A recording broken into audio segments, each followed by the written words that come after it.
Good evening and welcome. This evening, before we begin our meeting, I'd like to take a moment of silence. We are once again shocked and saddened by the unimaginable act of violence. A shooting occurred yesterday at North Park Elementary School in San Bernardino, California, that took the lives of a school teacher, an 8-year-old student, the shooter, and injured another student. Please let us take a moment to remember the innocent victims of this sad, senseless act of violence. Also, think of the schools in our community who are also grieving with children, parents, and staff.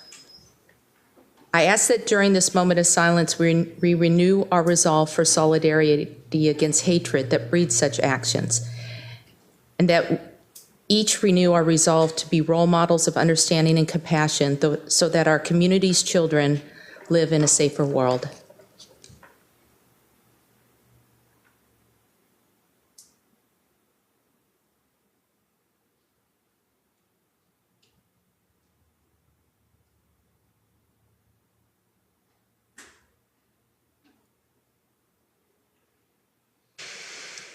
Thank you.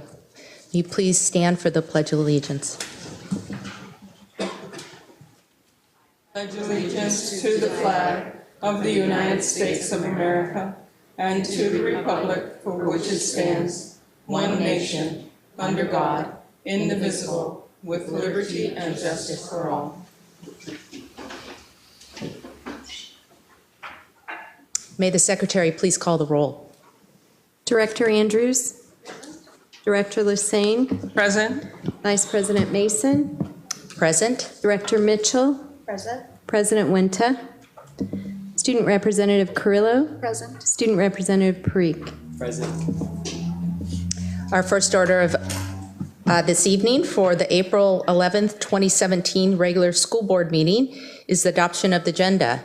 Dr. Cohn, may you please introduce the agenda?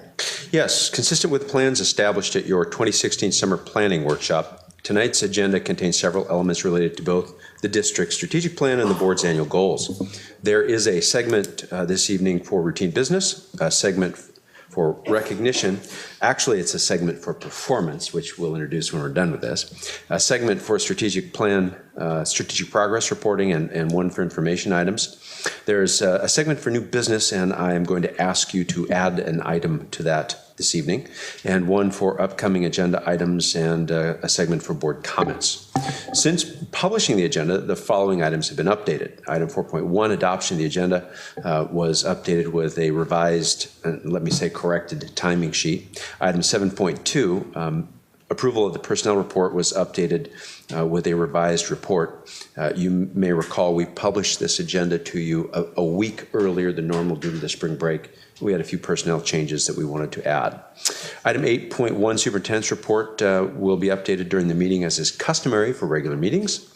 Item 10.1, integrated technology plan was updated with a slight revision to the presentation. We found that we had spelled the name of the device incorrectly.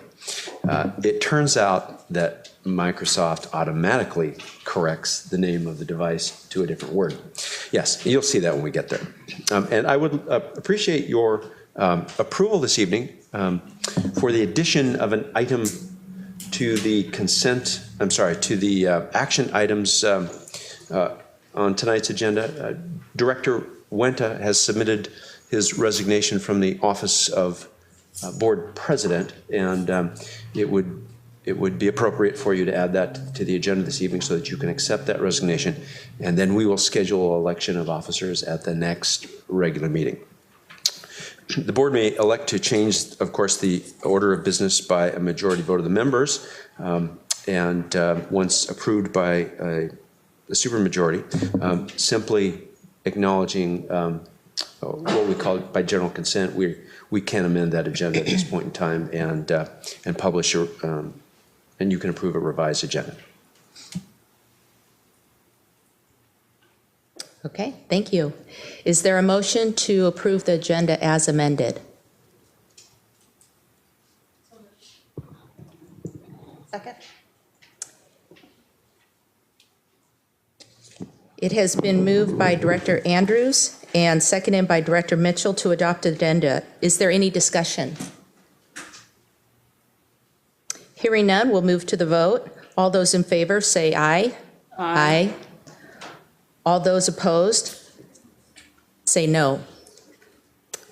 The motion carries. Okay, this is the fun part. Item number 5 this evening under your recognitions category is our Jackson High School string quartet. We invite often our musical groups to present a few numbers to the board so that the board members can hear the quality of student performances in the district. I think you are all aware that we have restarted the orchestra in our Everett Public Schools, and Melanie West is the orchestra teacher and conductor at Jackson High School. I'm going to ask Melanie to come up to the lectern and introduce the students to you and tell you a little bit about the string quartet, and then go ahead and lead the students in a few numbers so that you can be treated to a performance this evening. Thank you. I appreciate us being able to be here today. My name is Melanie West. I'm Director of Orchestras at Gateway Middle School and at Jackson High School. This group that we have performing for you today has qualified for state at our regional solo and ensemble, and will be competing there on April 28th in just a couple of weeks. They will play for you. Oh, and let me introduce them. Amy Koga, senior on the viola, who moved to us from Montana. Chloe Delaplace, a former homeschool student who is a freshman. Sophomore Price Umamoto, moved from Alaska. And DJ Yoon, freshman, who I believe went to Heatherwood, correct? Yes, they will play a piece called Violet's Tango that they performed with the Symphonic Orchestra at the North Lake Music Festival. And then the piece that they will be, Haydn Symphony No. 1, the first movement, that they will be competing with at state later this month.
Thank you very much.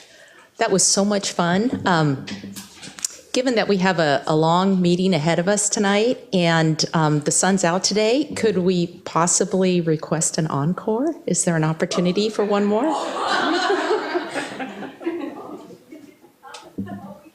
Given all of those things, we still want more. Some of them didn't bring everything. Okay, that's fine. But they can play everything, but it needs to be. If you would like. I didn't hear it.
Thank you. Before you leave, I think the board would like to get a picture with all of you. If you have a moment to come up. Yes. Thank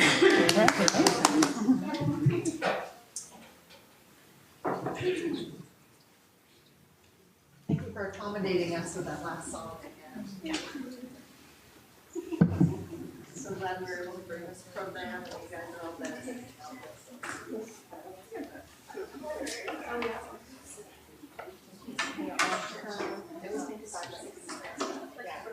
Make sure you show your instruments however you like.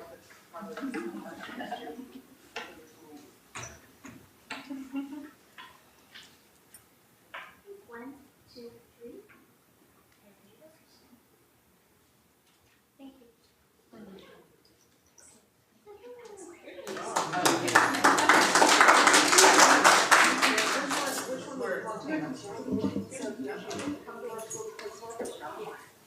Also to hear, did you play Montana?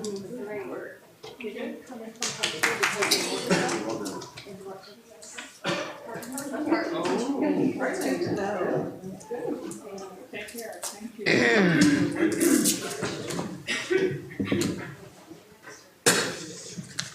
Well, as fellow Director Wenta likes to say, that was fantastic. Thank you very much.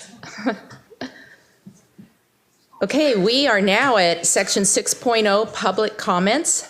The school board specifically sets aside 2 times during regular school board meetings to hear from our constituents. We do this because we value public input and want to hear and understand the perspectives you bring to the table. Dr. Cohn, are there any public comments this evening? Yes, there are. Okay, the entire board welcomes you to this public meeting. It is important that everyone understands how this portion of the school board meeting is conducted. There are 3 reminders for those who may not have attended a board meeting before. First, the superintendent will call you to the podium to speak in the order which you signed up to speak tonight. Each speaker has 3 minutes. 2, all comments are recorded, so the school board will have access to everything said tonight. Repetition is not necessary and cuts into time others have to speak. 3, the public comment part of the agenda is for the board to listen to what you have to say. It is not for debate or discussion. The board members do not respond to individual comments. School board meetings are designed to conduct district business in public. We welcome ideas and opinions presented in that same spirit. As board vice president, I have the responsibility to ensure the meeting and all conversations and business actions are orderly, productive, and respectful. Thank you for helping me with that. Dr. Cohn. Yes, the first speaker this evening is Candy Raymond. She's a resident and parent in the district, and she wishes to address the board regarding Cascades wrestling program. The green light that you will see signifies the start of your 3 minutes. Come on up to the lectern, and at 30 seconds, a yellow warning light will come on, and then the red shows the expiration.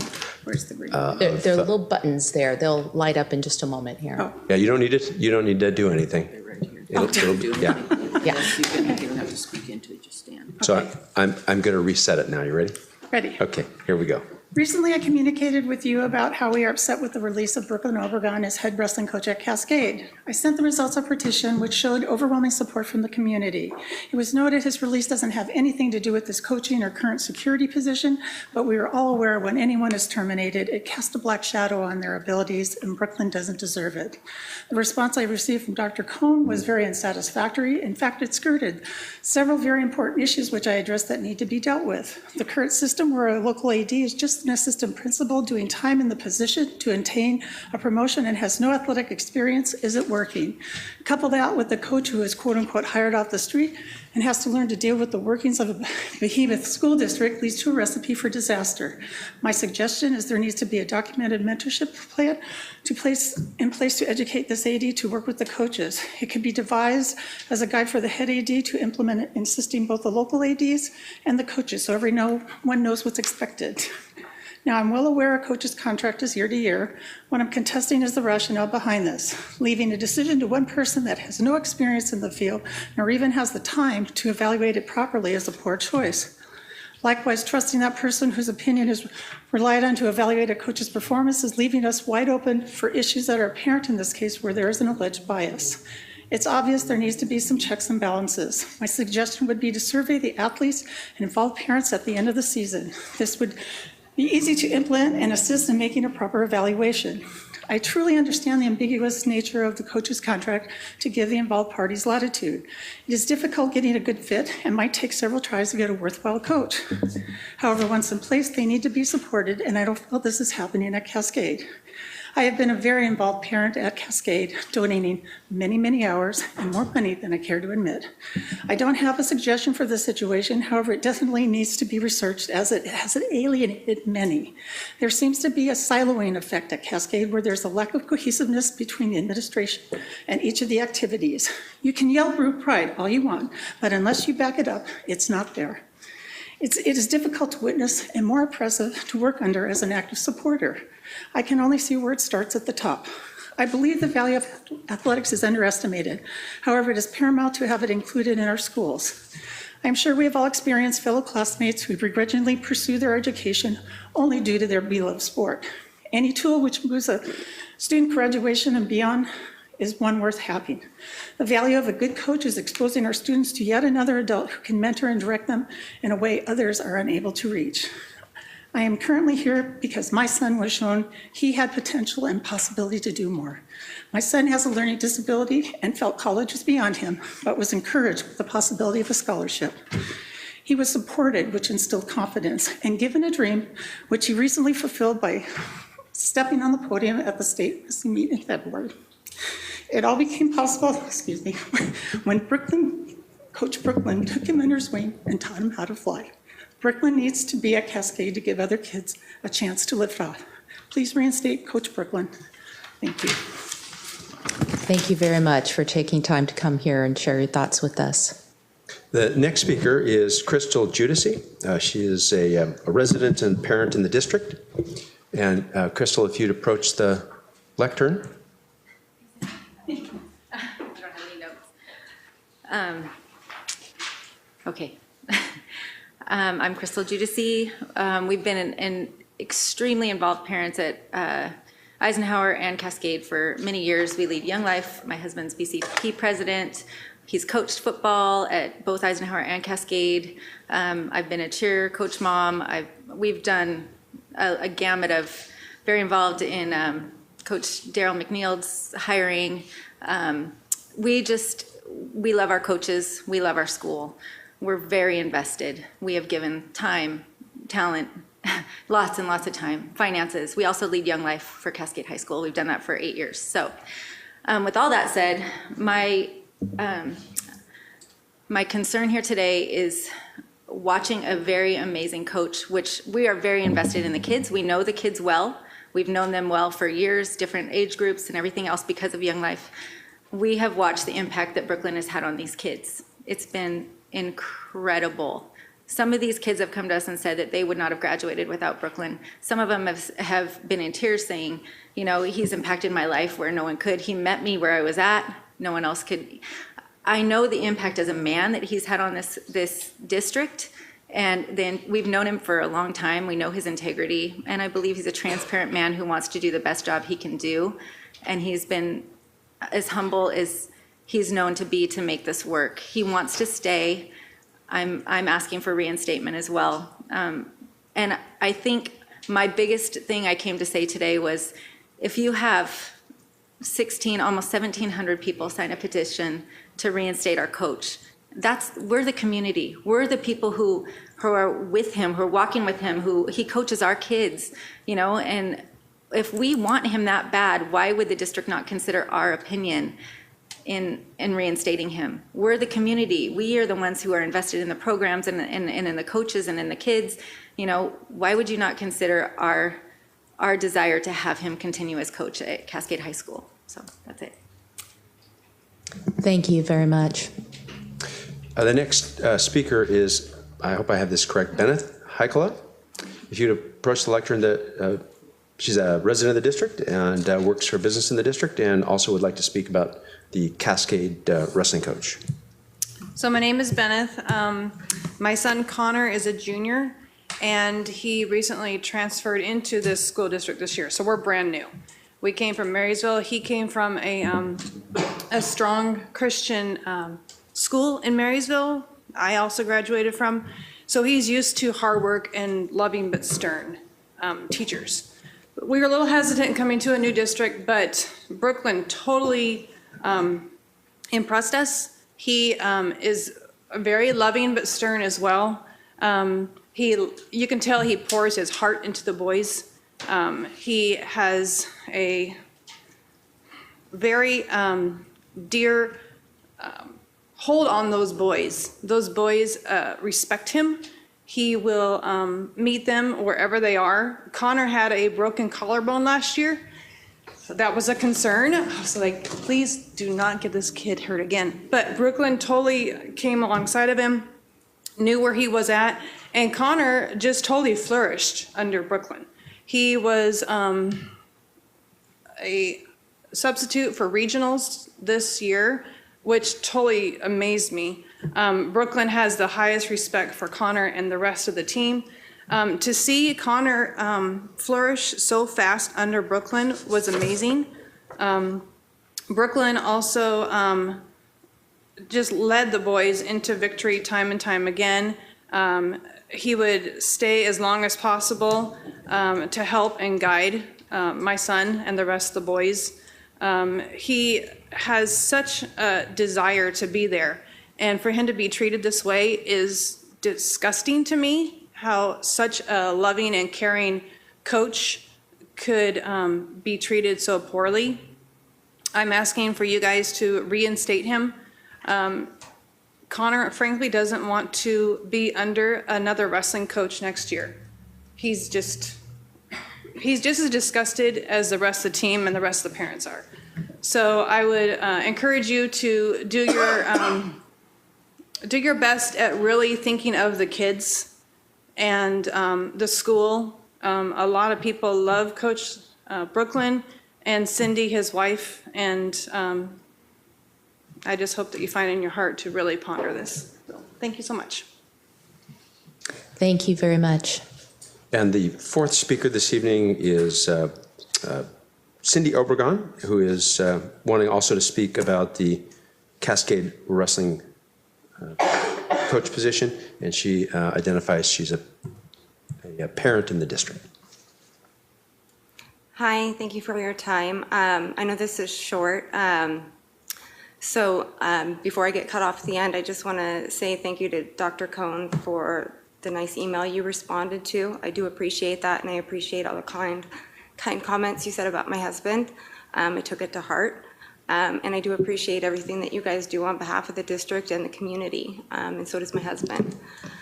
I know that you guys received a petition, and those were comments from the community, and I'm going to let that speak for itself. What I would like for you guys to know about the wrestling program and about Brooklyn and the way he conducts what he does with these kids is he is somebody who is a living, breathing example of your core values.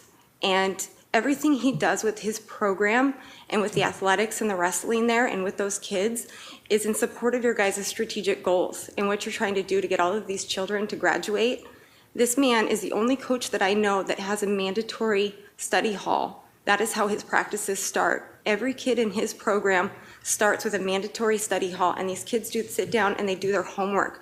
We bring in tutors. If these kids are struggling in an area, if there's another kid that has a strength in that, they work together and they help as a team to help get their grades up. Academics is first and foremost in his program, and that is what he uses wrestling for, is as a platform to help these kids strive for more. And there are children from every walks of life in this program. You want to talk about diversity? It is a diverse group of kids. There is somebody from every ethnic background in that group, in that room, and from every different socioeconomic status that you could imagine, and all of them pulled together, and there are no boundaries in that room as far as there's no line keeping people separated. And kids that you might think would never interact outside, in that room, they're family. and they thrive under his leadership and under his tutelage. And he believes in those kids. There are children that have special needs in there. There are kids that maybe were failing, but they figured they would just give it a try. And these kids have turned their grades around. And there are kids that are off at college that never even dreamed about going to school. They are first generation college attendants, and a lot of it had to do because my husband believed in them. He instilled the first girls wrestling program that Cascade has ever had. We had 9 girls turn out this year for wrestling, and they believe that they belong there just as much as any man. So what I want you guys to know is that he is rare, and he believes in these kids, and he believes in what you guys are trying to do here. And what he's doing is he's implementing what you guys are trying to do here in the board, down in the trenches with the kids, and he's making a difference. And they don't want him to go. The kids love him, the parents love him, and he's truly making a difference. He's impacting these kids, and he's changing their lives. So I'm asking that you please consider reinstating him and take the time to really look at him and his program. Thank you. Thank you very much. Is that it for Publica? Thank you, everyone that showed up to express your personal concerns and your stories regarding the Cascade High School Wrestling Program. We appreciate the time you've taken to come here and share.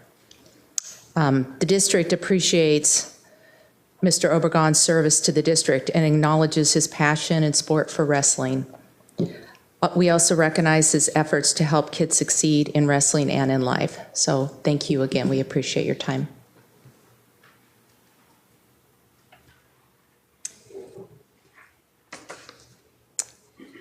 And I believe with that, we are on to section 7.0, the consent agenda. Dr. Cohn, can you please review the consent agenda for us tonight? Yes, the board's consent agenda includes repetitive business items. These include, for example, meeting minutes, personnel actions, expense vouchers, and recurring contracts. Sometimes the consent agenda will include items that occur less frequently, but are of a routine business nature. The less frequently occurring consent agenda items are usually reviewed by the board in its Friday report, 1 or more weeks before the board meeting, when those items are scheduled to appear on the consent agenda. This gives directors time to ask staff questions about the items or to consider a discussion about the policy implications of the items. If a consent agenda item is removed by the concurrence of 2 directors, that item is placed in new business and the remaining items automatically renumbered. The board votes on the consent agenda in a single motion, and consent agendas are not by their nature debatable. In the case of this consent agenda, the superintendent's office has received no questions or comments regarding any of the items. Therefore, the consent agenda is presented as published for your approval, and we ask that of you. Thank you. A motion to adopt the consent agenda is in order. So move. Second. Does any director wish to remove an item from the consent agenda and place it in new business section of the agenda? Hearing no requests, we'll move to a vote. All those in favor say aye. Aye. All those opposed, no. The motion carries. Which brings us to section 8.0, the superintendent's report. Thank you very much. I think we can probably display the PowerPoint on the screen. The report this evening contains a number of items, and they are in front of you. I want you to know, though, that this picture is about the Jackson High School mock trial team. The group finished in the top 10 of 24 teams across the state at the Washington State mock trial competition in Olympia on March 24 through 26. The team also received the coveted William L. Downing Core Values Award for displaying honesty, sportsmanship, and leadership in the competition. We're very proud of the students and the work that they're doing, and wanted you to be aware of that. Quick agenda highlights. Clearly, you saw this evening the Jackson Quartet won. We're delighted that they were able to be with us, and we're proud of their achievements and wish them the best of luck at the state competition on April 28 at Central Washington. I don't know if you've had a chance to see the full orchestra perform, but I certainly encourage you to do so. It's taken us several years to reestablish that program, and I'm delighted that they're enjoying it so much. Tonight, you're also going to hear about college readiness indicators. This is an update that we do for you annually. You're going to see a lot of research-based indicators from elementary school through graduation. And I wanted you to see an image tonight about the North Middle School field trip to Western Washington University. It's one of the many activities in which students engage that we've designed and that are aimed at preparing them for college. You're going to receive this evening information on the device selected for students, which will begin with Sequoia and Everett High School students in a 2017-18 deployment. This device is a Toshiba Portage, not protege, but Portage. And you're going to hear a lot about it and its capabilities this evening. You're going to receive a second quarter financial update from Mr. Moore. We provide you a quarterly update 4 times a year. You're also going to get to see a monthly update in your consent agenda. I think you probably have already reviewed that. Wanted you to know that the district was named a Freedom Award finalist. We were presented with certificates by the representative of the Secretary of Defense Employer Support Freedom Award Program. This is a picture of Captain Michael Kidd, United States Navy retired, and he visited the district yesterday, wanted to present us the certificate and let us know a bit about the program, and we'll be providing you some background in your Friday report. I understand that we may be resubmitted for the program. It can be apparently submitted each year, and if you're one of the national award winners, you've got to make a trip to Washington, D.C. We thought maybe Captain Lassane would be interested in that. Technology teams headed to nationals. A number of students earned awards. 2 of our high schools and a middle school traveled to Yakima to compete in what's, we're told, is the largest ever Technology Students Association state competition with over 900 competitors involved. Jackson's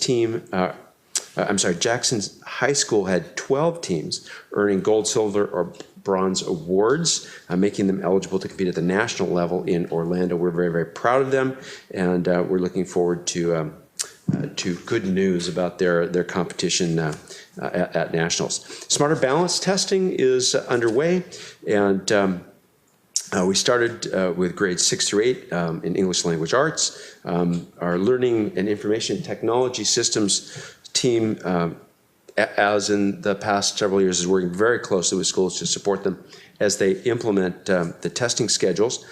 Schools have really done a fine job communicating with families about the assessment process, and if I had the time, I would show you the actual movie that this image represents, and I think we'll probably send you a link so that you can see it. It's a great example and shows you the kind of work that the tech crew undertakes in order to get ready.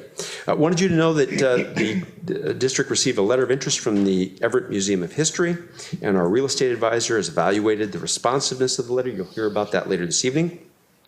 We completed yesterday the SEPA process for the Longfellow redevelopment project. This is the last step that's necessary before you authorize the superintendent to publish a call for bids in this project. Because that process took a little bit longer than we hoped, the request for board authorization is not going to be before you until May 9. These things can happen in parallel. Clearly, a sale or a decision to sell would stop that redevelopment. Process.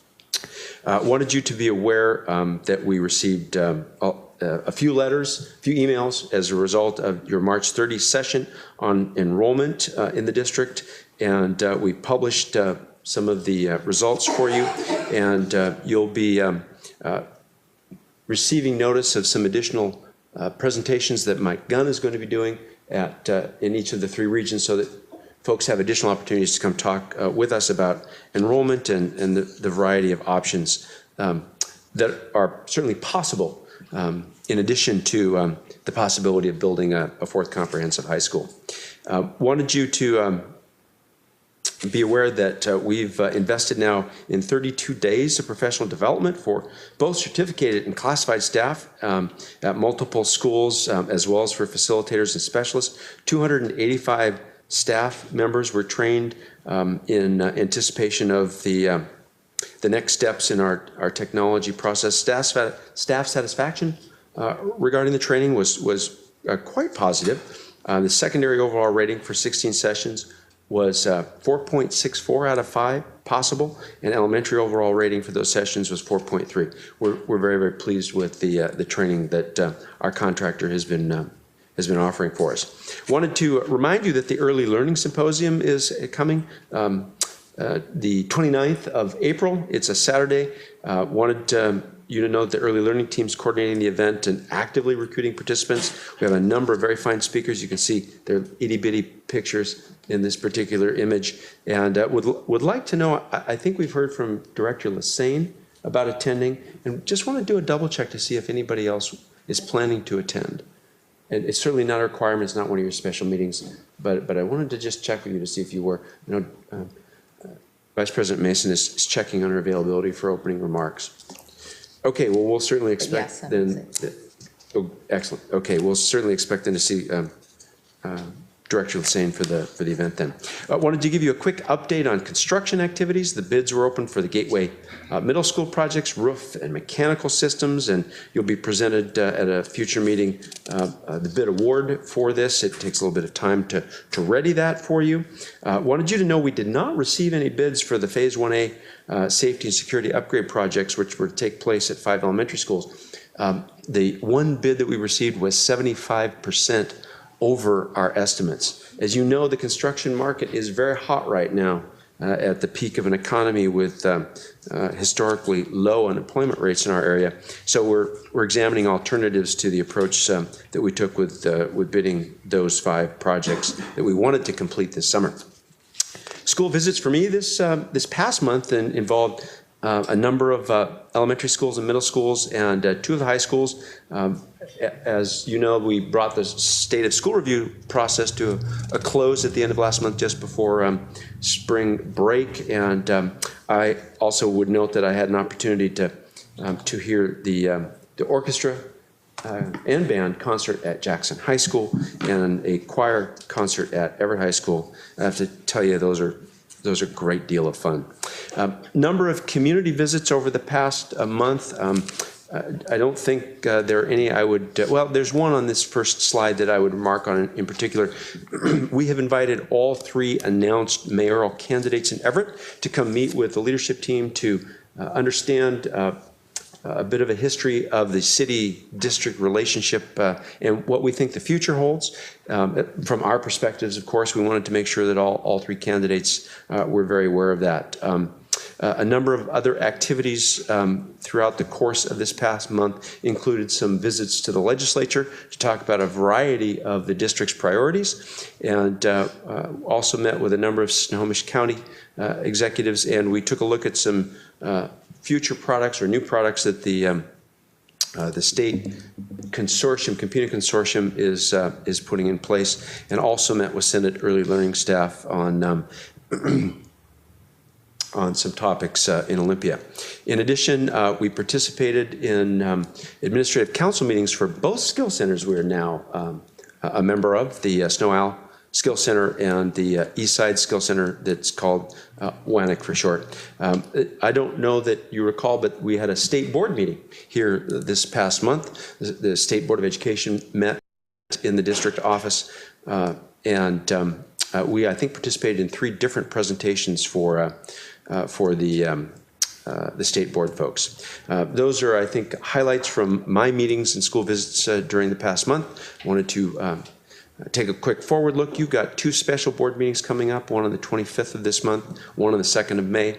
I believe the meeting on the 25th is your state of school review, without being repetitive. It's where you analyze the results of those from your perspectives, and you've got a regular board meeting on May 9. That's it for the superintendent's report this evening. Thank you very much. That brings us to section 9.0 Strategic Monitoring Report. And tonight we have our college readiness indicators. And I think Dr. Catherine Matthews is going to give us a whole bunch of interesting data on that front.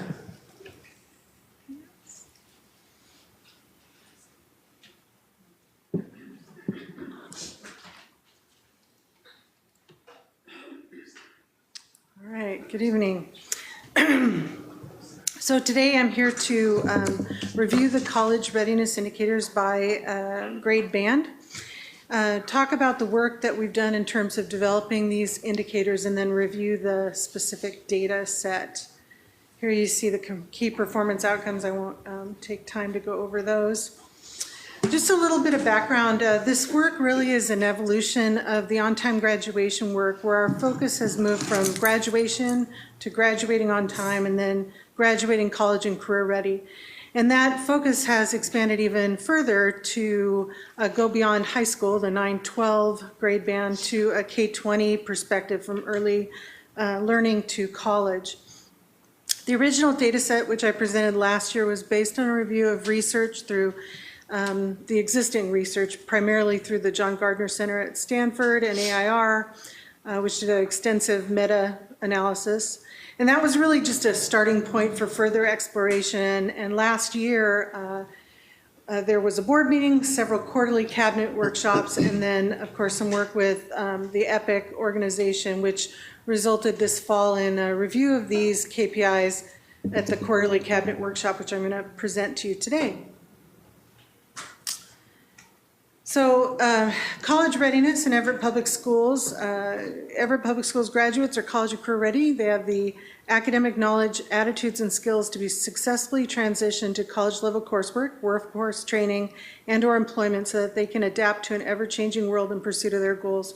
And that really starts, according to the research, really as early as elementary school. Looking at the research around elementary school, there are really only a few indicators. One is being at standard in math and English language arts by grade 3. The second is attending school, so being absent less than 10% of the time. And then the social emotional development, we'll talk a little bit more about later. Persistence, emotional regulation, attentiveness. These are all really the precursors to 21st century skills, which we, of course, are focused on in this district as part of our strategic plan. So looking at the elementary indicators, here we have the percent of students that meet these indicators. So they are at standard by grade 3 in English language arts and math, and they're absent less than 10% of the time. And these, the schools are in order by free and reduced lunch rate, the lowest on top at Forest View Elementary. You can see Everett Public Schools here in the middle at 43.8%. So that represents the grade 3 free and reduced lunch rate, this data sets. So some great news. Blue indicates the last year, 2015-16, and you can see these schools in green all had increases in their college readiness, the percent of students meeting those indicators. The ones in yellow remain stable. And these, which are indicated here by our stars, they had substantial increases in their college readiness. You will note, for example, Jackson Elementary that went from 26.5% to 50%, almost doubling the percentage of students meeting that standard. And that really has a lot to do with work at the building level around attendance, of course, preparing students better for the test, and then the social emotional meetings that schools have engaged in, you've heard about in your saucers.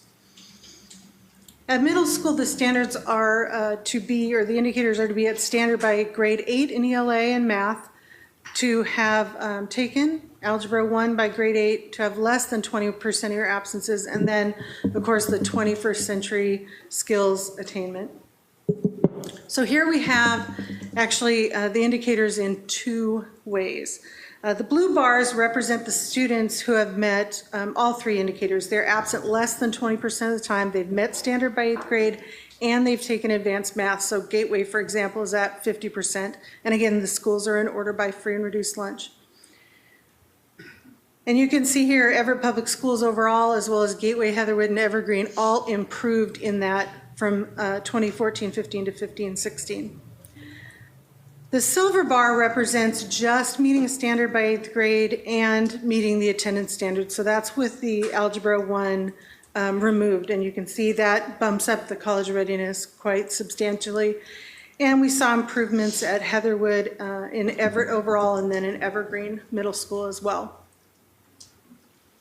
In high school, it's not quite as easy to make one indices for, or one index measure for all of the KPIs.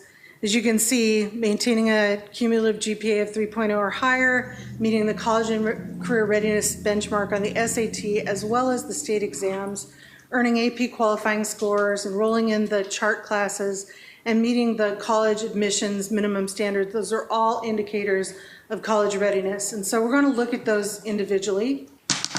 Here we have the percent of graduates who met the 3.0 cum GPA or higher, and you can see that that increased at Cascade, Jackson, and the district overall, the high being in orange there for the class of 2016 at 57.7.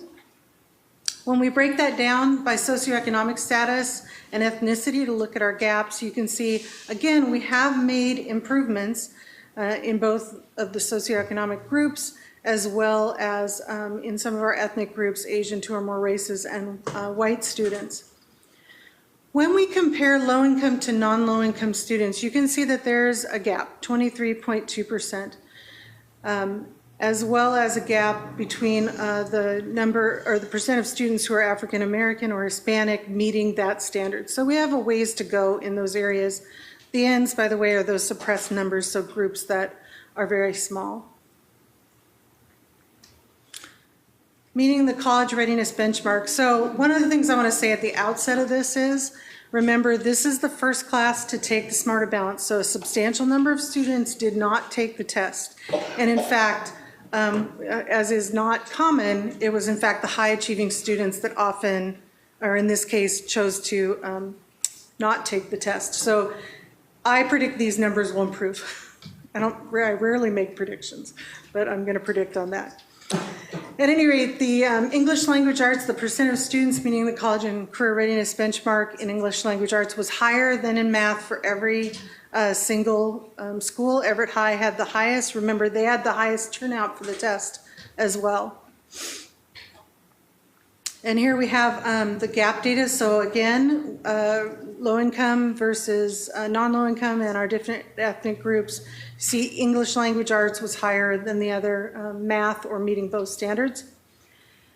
When we look at the gap between low income and non-low income, it's a pretty small gap actually in this case, and again, a low turnout, so 4.8%.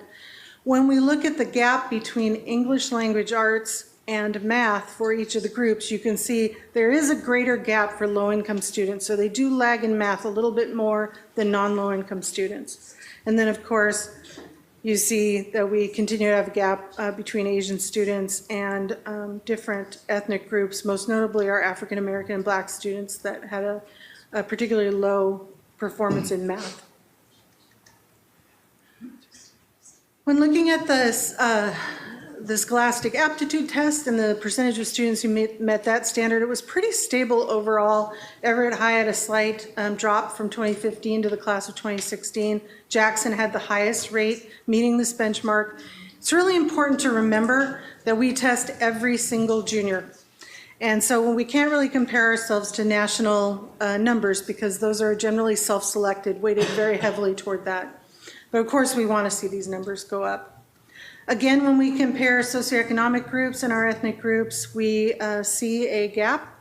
The class of 2016 here, 20.5% gap for low-income to non-low-income students, and then a pretty substantial gap when we look at our different ethnic groups. I will say that this was the year where we moved from the old SAT to the redesigned SAT, which is Common Core aligned and very much designed around college and career readiness. And so those numbers were declined, not just in our district, but I would say nationwide. AP qualifying scores, you can see that the percentage of students meeting AP qualifying scores increased at the Everett High, Jackson, and the district overall. This has been a big push for us to remove the obstacles. To see the percent of students meeting those qualifying scores go up while we remove barriers to students' enrollment in those courses is very gratifying, I would say. When we compare the class of 2016 to the class of 2015, you can see that we had a big increase in low-income students. We still have 11.5% from low-income to non-low-income students. And then we again continue to have that gap around our African-American, our Hispanic and Latino, and 2 or more races students that had very low numbers. Chart enrollment, so this is enrollment in advanced placement, college and high school, Running Start, and tech prep courses. These are all the dual enrollment courses that provide college credit. And there's, I think, lots of good news in this area. I put a red box around low income because it's still just at 22.6%, which is disproportionately low. But I want to point out, we went from 2012 where low-income students weren't even, their numbers were so low they were suppressed, to 22.6%. That's a huge improvement. And likewise, though our American Indian and Alaska Native students are suppressed this year, slightly lower than they were last year, we still see almost proportional enrollment in AP, which is really a positive move. College and high school, same. Low income is still disproportionately low, but increasing so much over the last 5 years. And if we look at our ethnic groups, we're reaching that proportionality in almost every one of those groups. In Running Start, same story for low income students. We do, however, have a little bit lower enrollment in Running Start than in the college and high school and AP. And that may just be because we have great offerings on campus and students want to stay. So that's not necessarily a negative thing. And here we have tech prep courses, and you can see a substantially higher number of low-income students access these courses. They are less expensive and more prevalent, I think, in some of the content areas. While we still have low enrollment of Alaska Native and American Indian students, we have strong enrollment in the other groups, so that's a great improvement. And finally, the college academic distribution requirements. So these are meeting the credit requirements to attend college in each of the content areas and then overall. Here you see by school the class of 2015, and really that's a lot of data. I just want you to look at the little pink bars on the end. This is very, in my opinion, really great news. So here's the class of 2016, and every single one of our schools had increases in the percent of students meeting all of those requirements, and those are pretty substantial increases. When we look at it from the perspective of low-income and non-low-income students, here we have 2015, here's 2016. Every one of the bars in green had increases in the percentage of students meeting standards. So not just non-low-income, but low-income students as well. And all of these areas had a decrease in the gap between low-income and non-low-income students. So they're not only both increasing, but the gap is closing. Here we have our students by ethnicity, again, looking at the pink bar, which is meeting all of the standards. Substantial increases. You can see 2 or more races going up 19.1%, 20% for African American and Black students, white or Caucasian 11.3%. Those are big increases. So the other indicators that you saw at elementary and middle school, the social emotional development and the 21st century skills, I just want to say a little bit about that because we don't have really hard data on that yet, but there's so much work going on in that area. Of course, the social emotional meetings at each of the schools to address those needs. And we have piloted the social emotional learning survey through Panorama Ed at several schools, and that is expanding. So we're really hoping to get a good data set out of that in the future, and that is helping to really guide the schools around their work in this area. And then we began piloting performance tasks through a company called Define STEM at the middle schools in science this year, and we're hoping that that will also expand in the coming year. All right, so summarizing, I'm ahead of schedule. First, at elementary, the percentage of students meeting the indicators has increased in 11 schools and remained steady in 3. We're piloting that SEL survey at Emerson and Hawthorne, and this spring we have several other schools that are jumping on board to do that as well.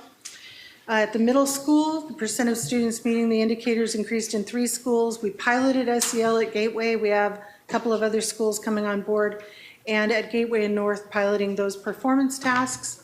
And then at high school, so much to celebrate. So the percentage of students with a cumulative GPA of 3.0 or higher increasing in 3 ethnic groups and with low-income students. Percent of students meeting the college and career readiness benchmarks, greater in ELA than in math, but increasing, see some gap closing there. Likewise, with the SAT college and career readiness, while we still have a gap, there's a lot to celebrate in terms of closing that gap, particularly with low-income students. More students in chart courses, more students meeting those college academic distribution requirements. So all great indicators that we're becoming more and more college ready, and all that hard work at the building level to create that culture of college readiness is really paying off. Thank you. Excellent presentation. A lot of really great data, and I have to compliment you taking masses of data and putting it in slides that are sort of digestible chunks. You did a very good job. I like the little bars and the measurements and things to help us better understand. It's a lot, and it's a little bit overwhelming to sit here and go through it, but we'll have time to digest later. Directors or student representatives, do you have any questions or comments? Can I just ask one question? Just because I heard something on the radio today. A young man, I guess, wrote an article to the New York Times, an op-ed. A public school had an opportunity to go to Rutgers for a summer program where there was an expectation that all the kids took SAT prep. His school, he was going to take the SAT, but nobody had ever told him about SAT prep. So I knew that this was coming up tonight. We do offer the SAT test to every kid. Do we offer SAT prep to every kid? Through the Naviance program, it's embedded.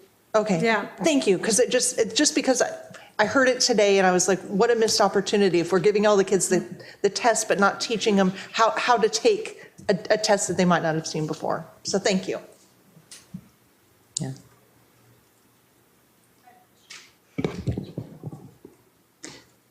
If we can look at slide 14, because I'm going to use some numbers, make it easier.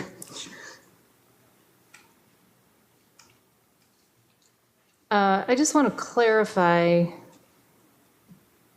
with the non-low income and the low income numbers. Mm-hmm. So the low income, let's just say it's 40% of the student population.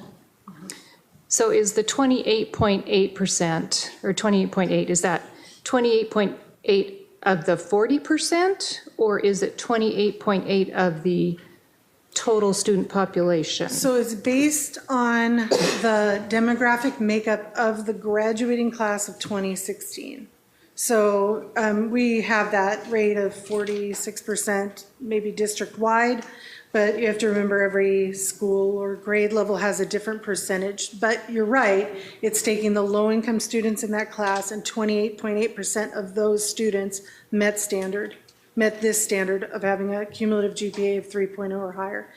I would note that in Washington State, the college admissions is 2.5. So this is the research-based cutoff that says you will be successful in college. So it's a little bit higher than the state requirement. You said the state is? The state is 2.5. 2.5, okay. Or what? For college admissions, the standard admissions at a public university, the cutoff is sort of 2.5. Yeah, so But this is higher. You typically wouldn't get into the UW with a 2.5. No, they wouldn't, because they also take only a certain number of the applicants. So while that might be the lowest bar, that doesn't guarantee you would get in anywhere Yeah. That's true. Which is why, certainly this higher bar is a better bar to set. So what you're saying is if you don't have a 2.5, you're not getting in. At all. At all. Yeah, I mean, you'd have to have a pretty good story. And I've seen it happen, but. Go ahead, Drew. I have a kind of similar question about the AP percentages. So are those percentages out of the entire student body or just students who passed it that took the exam? That was my question. Tell me what slide you're looking at. Sorry. 22. 22. Sorry, yeah. No problem.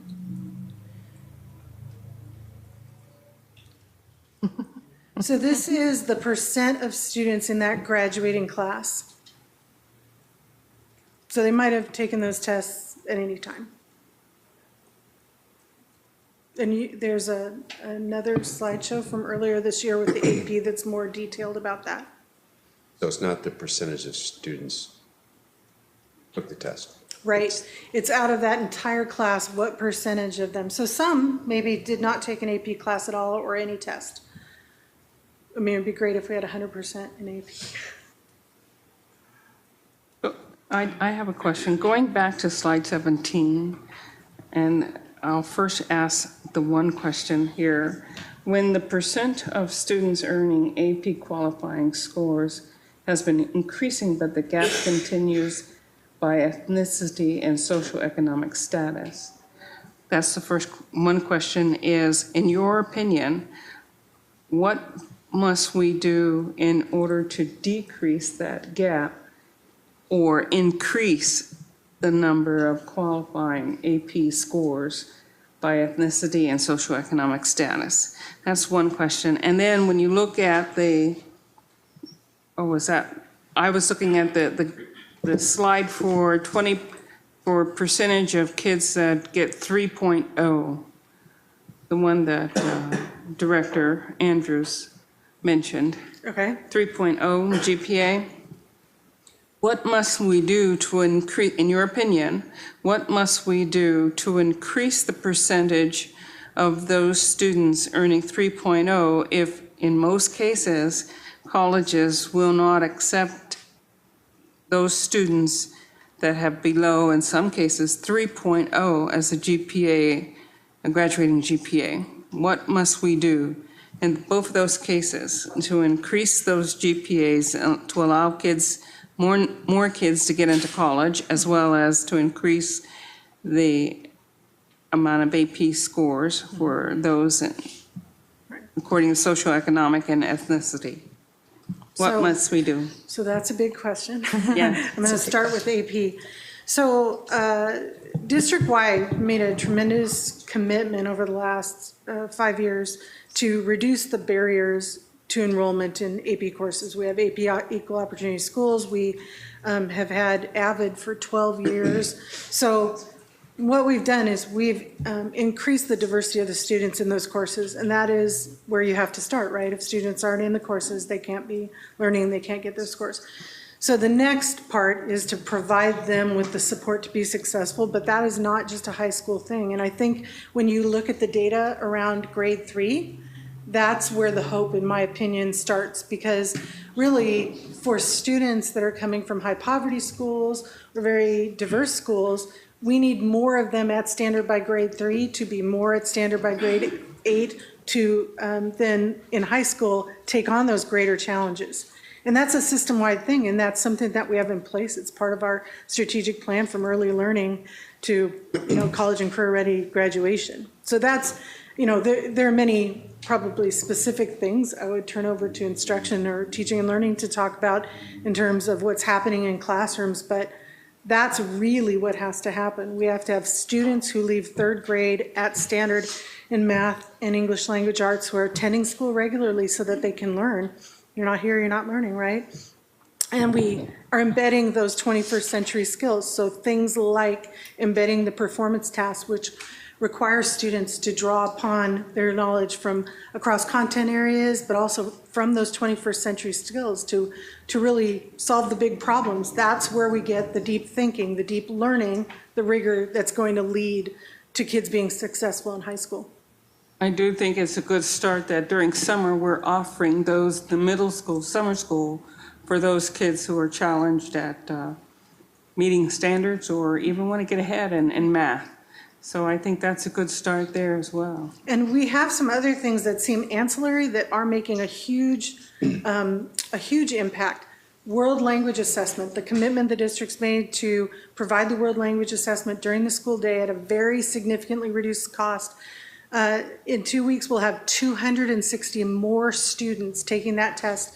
And we have kids who are coming out of middle school who have 4 years of high school credit in their home, the language that they speak in their home, that's giving them such a boost up. And not just in credits, it's giving them the confidence that they can be successful in high school, that they have something there that's worth taking credit for. I mean, that's a huge thing, and I really believe in that one. Thank you. Actually, I have a comment and a clarifying question. So when I saw on slide 20, the SAT scores for non-low income and low income, and after Director Mitchell asked about SAT prep, she said that it was a Naviance, and I can say I honestly didn't know that, and I'm a senior in high school. My daughter. Yeah, and so I feel like I should state that a lot of students aren't told to use Naviance, and when we are, it's sort of your counselor came in this day to tell you about it months in September, and then SAT isn't until later on that year. And I know it's really important because I know I had to take it twice to get a higher score because the college I want to apply to needed a higher score for me to get a $3,000 scholarship. So I just want to point out that it's really important, and I feel that we should help students know that the SAT prep is available to us in a different way instead of just counselors and Naviance. And useful. Yes. Yeah, I guess I would. And also I have a clarifying question. So I saw that social emotional development was used as an indicator, and I wanted to know why it was used as an indicator and at a elementary level. So the social emotional learning is really includes things like grit, self-motivation, engagement. So it is qualities that maybe are not readily evident just when you're looking at a student in the classroom. It's not an assignment that you can grade, right? But these indicators, and there's lots of research around them. The company that we work with, Panorama Ed, has some great information about them. For example, let's take grit, all right? It's perseverance. It's whether or not a student believes that if they continue to work hard, they can affect an outcome. They can change the course of what is happening to them. They can learn more, they can master the information. If you don't have that internal belief, if your belief is not a growth mindset belief, then when you are challenged, what you're basically thinking internally is, I'm as smart as I'll ever be. No amount of hard work or perseverance or learning is going to change the outcome, so I'm just not going to try.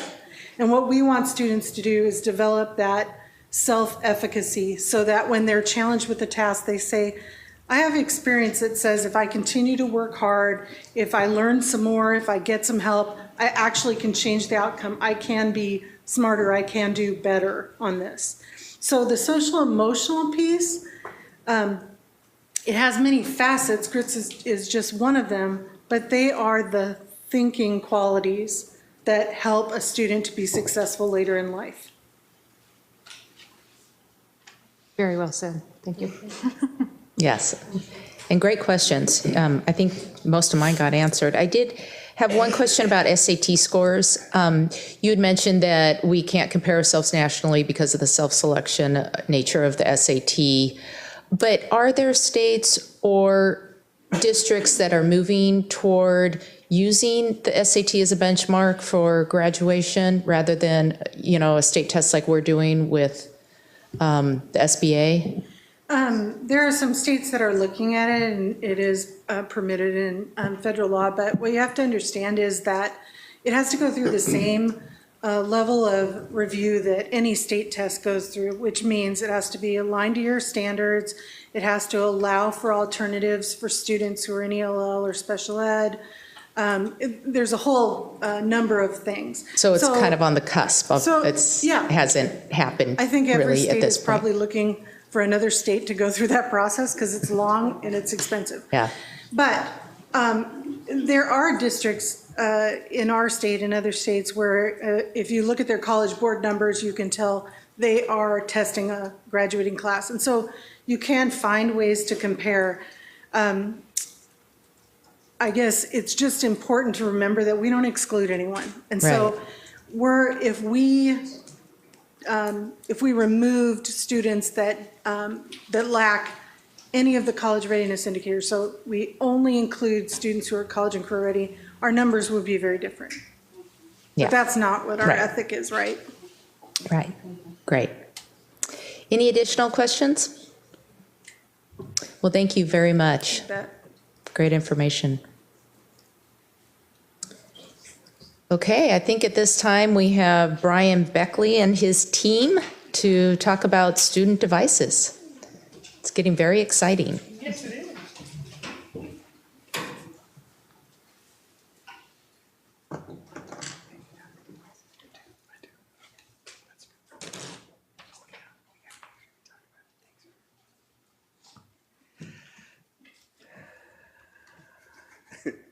Security. There we go. Good evening.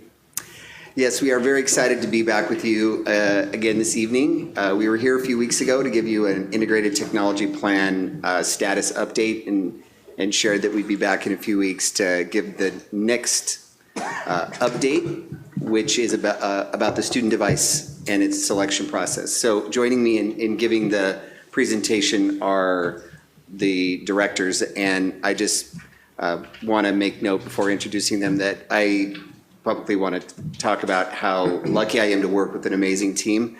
These people have made the transition into this position just seamless. They are experts in what they do, and so this selection process and this integrated technology plan updates that we've been doing has been just a joy and such a great team. So joining me tonight will be Joanne Budewig, Scott Jenkins, and Ken Toyne as directors, and they will be each kind of sharing a portion of it, but also available to answer questions about the selection process and status of the device. I'd also like to introduce Scott Armitage, and although he won't be presenting, there's Scott.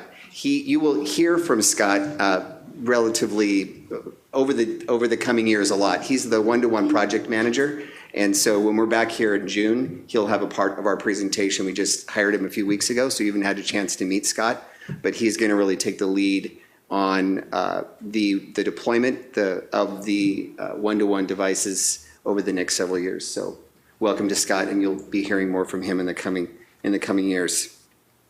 So the goal for this evening is to have some time to share with you the process we went through in selecting the Toshiba device that Dr. Cohn mentioned in his superintendent comments.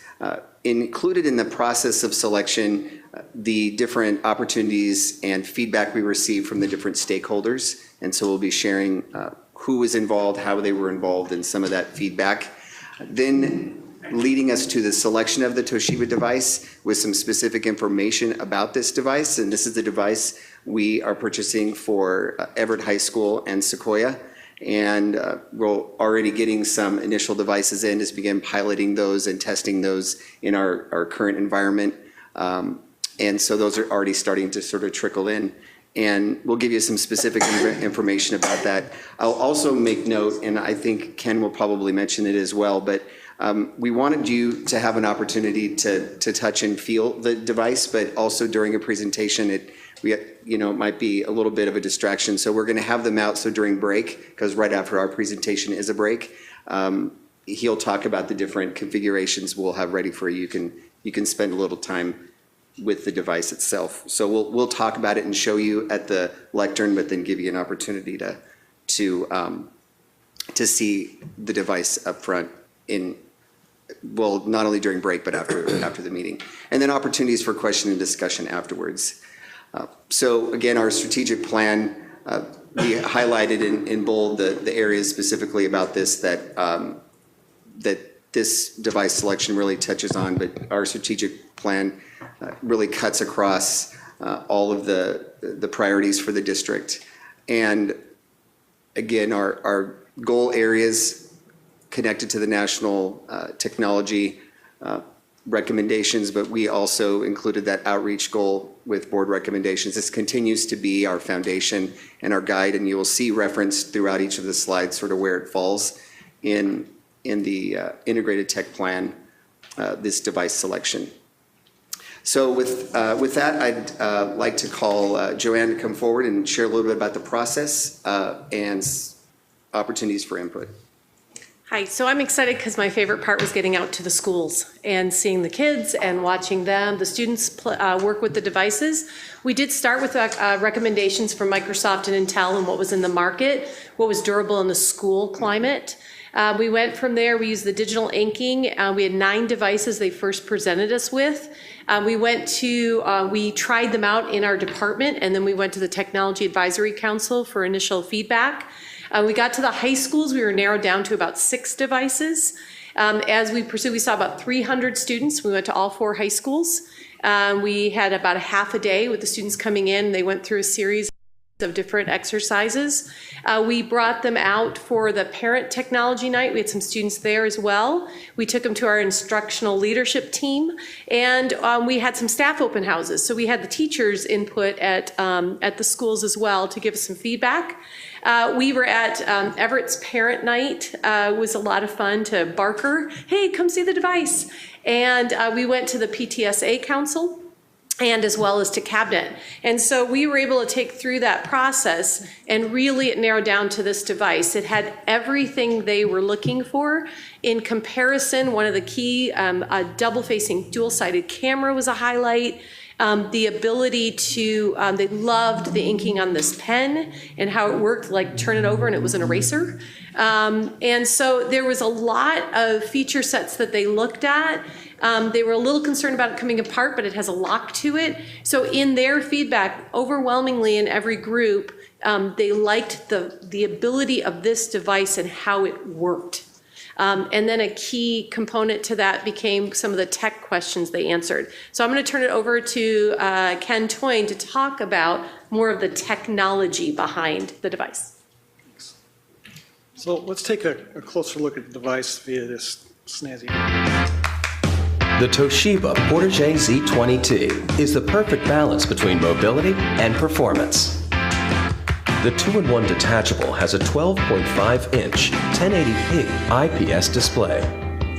The hinge on the back of the backlit spill-resistant keyboard elevates the keys for maximum comfort and has a touchpad mouse, as well as dedicated left and right buttons and AccuPoint. Experience dongle-free connectivity, HDMI and RGB ports, locking mechanism to keep the keyboard and display secure, Ethernet, 2 USB 3.0 ports, micro USB, micro HDMI, and micro SD. The 3.3-pound laptop transforms into a 1.6-pound, 0.35-inch thin tablet and makes no compromise in either use case. The high-precision pen has amazing handwriting recognition and feels like writing with a pen on paper. An emergency pen is stored inside the device.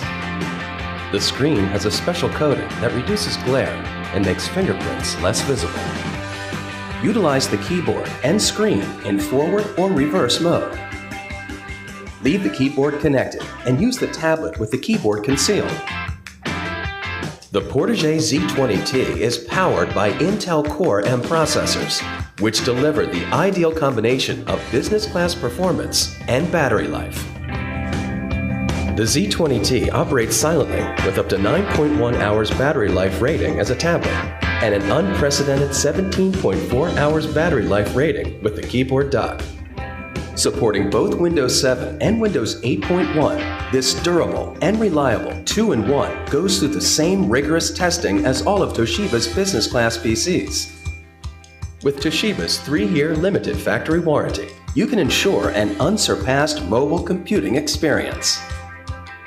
For more information about Toshiba's products, visit toshiba.com.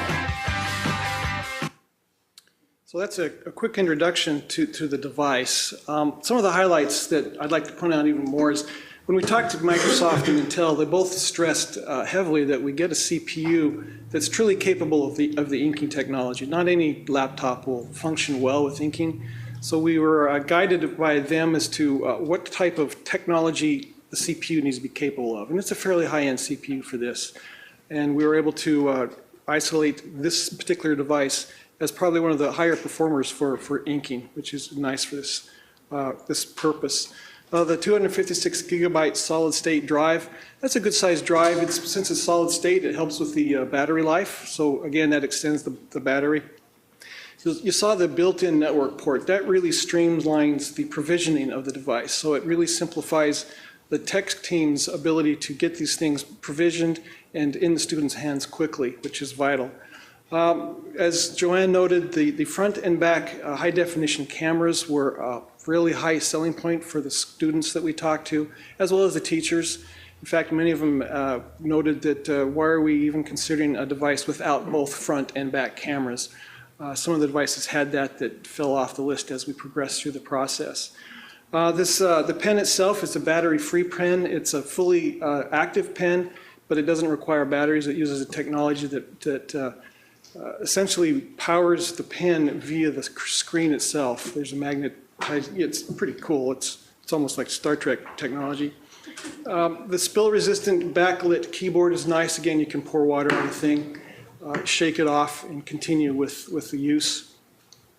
This thing, you saw how it had two separate components, the keyboard and the tablet. What's nice about this is the tablet has a charging port in it, and the keyboard has a charging port in it. So you can actually charge the tablet without worrying about where the keyboard is.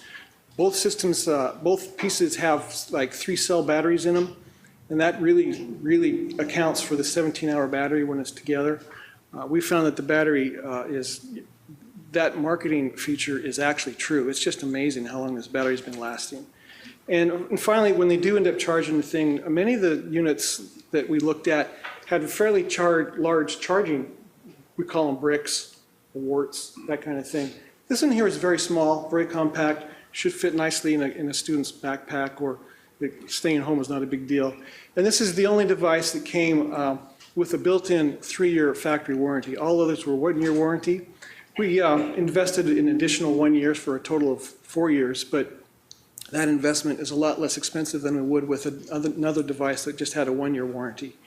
And that leads into its durability.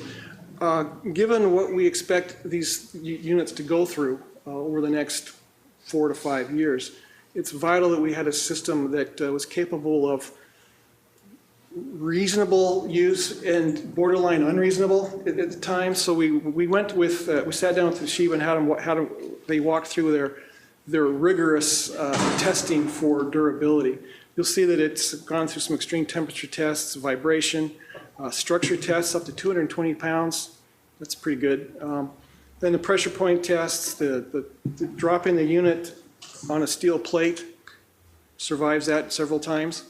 And finally, the steel ball test for when the screen itself has been on other devices fairly susceptible to damage. They've addressed that with a Gorilla type glass, and then they've tested it with this particular test. So we're reasonably confident they're going to survive this exercise the next several years. Again, with the extended warranty, we should be in good shape there, as well as just the fact that it should be much stronger than some of the other units we're looking at. So that's the intro to the device itself. Again, as Brian noted, we have some devices in the back here that during the break you're more than welcome to take a look at. We've got them configured in several different ways. We've got the front-facing kind of a traditional keyboard, and then we got the one that's flipped back, and then we got the tablet. So you can see it configured in all different ways.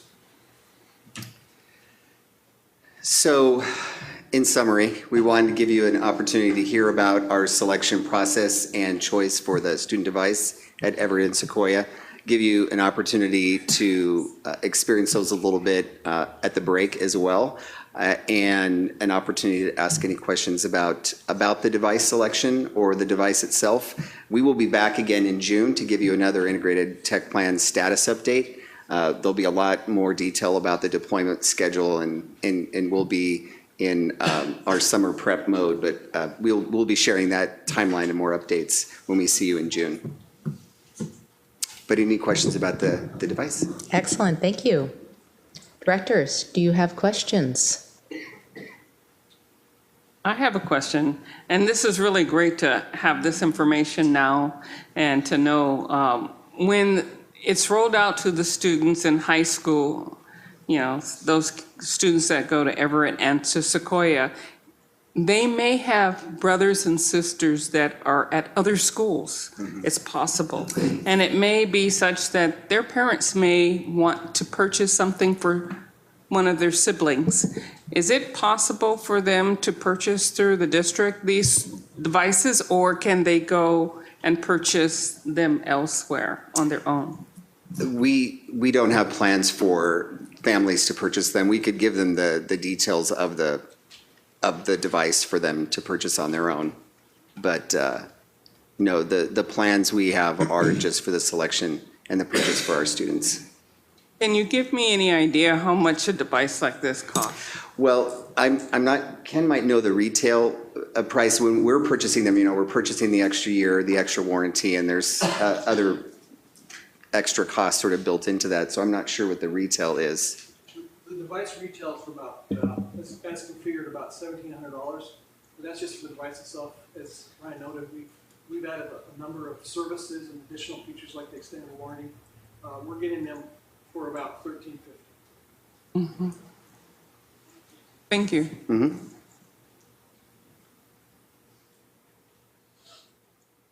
Who were the other two manufacturers that you looked at? At the end, the top three were, we had the Lenovo ThinkPad, the HP device, and the Toshiba. So. And on that little Toshiba presentation, it's referenced dongle-free connection. What is dongle-free? Scott, do you want to explain what dongle is?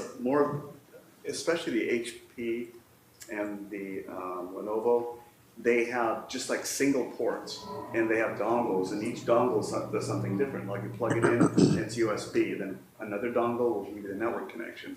And we found during the summer with the teacher tablets, these dongles are difficult because they kind of match, they have to be matched up. So we have 3 or 4 different dongles to plug in to network them. So one of the beauties of this has plenty of ports. So we can plug the network connection in, we can image them, we have the USB connection. So those are what I mean by dongle free. Oh, so I've never even heard the term dongle, but interesting. You gotta lose them, carry them with you. Right. Yeah. It's just there's less attachments, less opportunities of things for students to That's important. lose track. I think that's a good idea. Yeah. Very impressed with the process you went through to arrive at a decision, all the different input you had and feedback. So, and it must have been a little bit of fun too. Yeah, it was fun. Yeah. But the students are very excited. They are. Rick, any comments?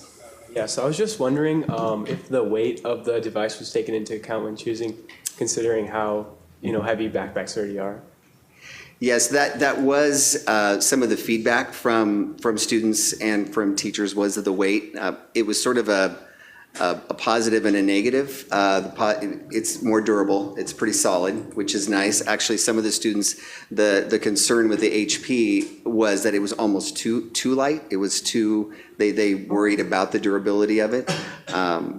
But I mean, overall, the functionality sort of outweighed the weight. Oh, no pun intended. It was not something that was.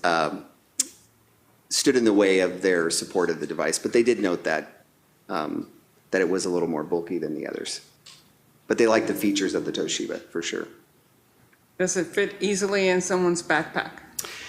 It does, and one of the things, and we'll share this when we come back in June, is we'll show the sleeve protection that we're gonna provide, that the students clearly told us when we came that they will not necessarily use a separate bag, they want something that fits in their backpack, so providing some extra protection in a sleeve form that they can fit into their backpack. So, and we'll show you what we're gonna have for students when we come back in June.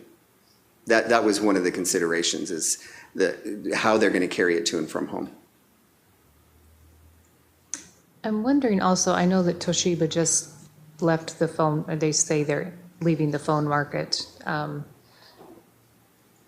would imagine they have a pretty healthy market and standing and future in the laptop, or not laptop, but computer business.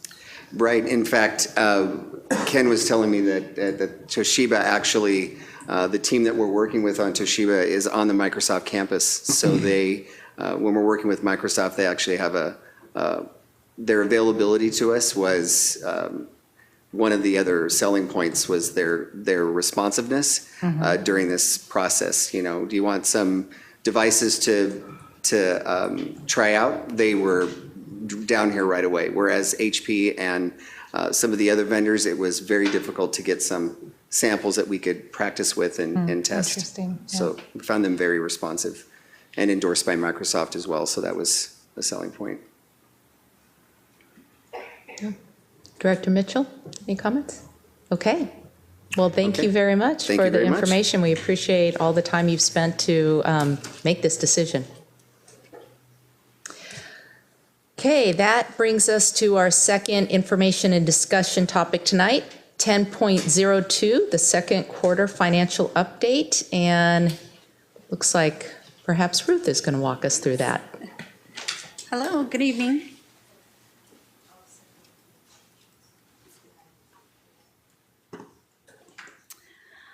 The second quarter financial update, which goes through February, is very similar to prior reports, and so I'll proceed quickly, and then you'll have time at the end for questions, and we can go into more detail if you need me to.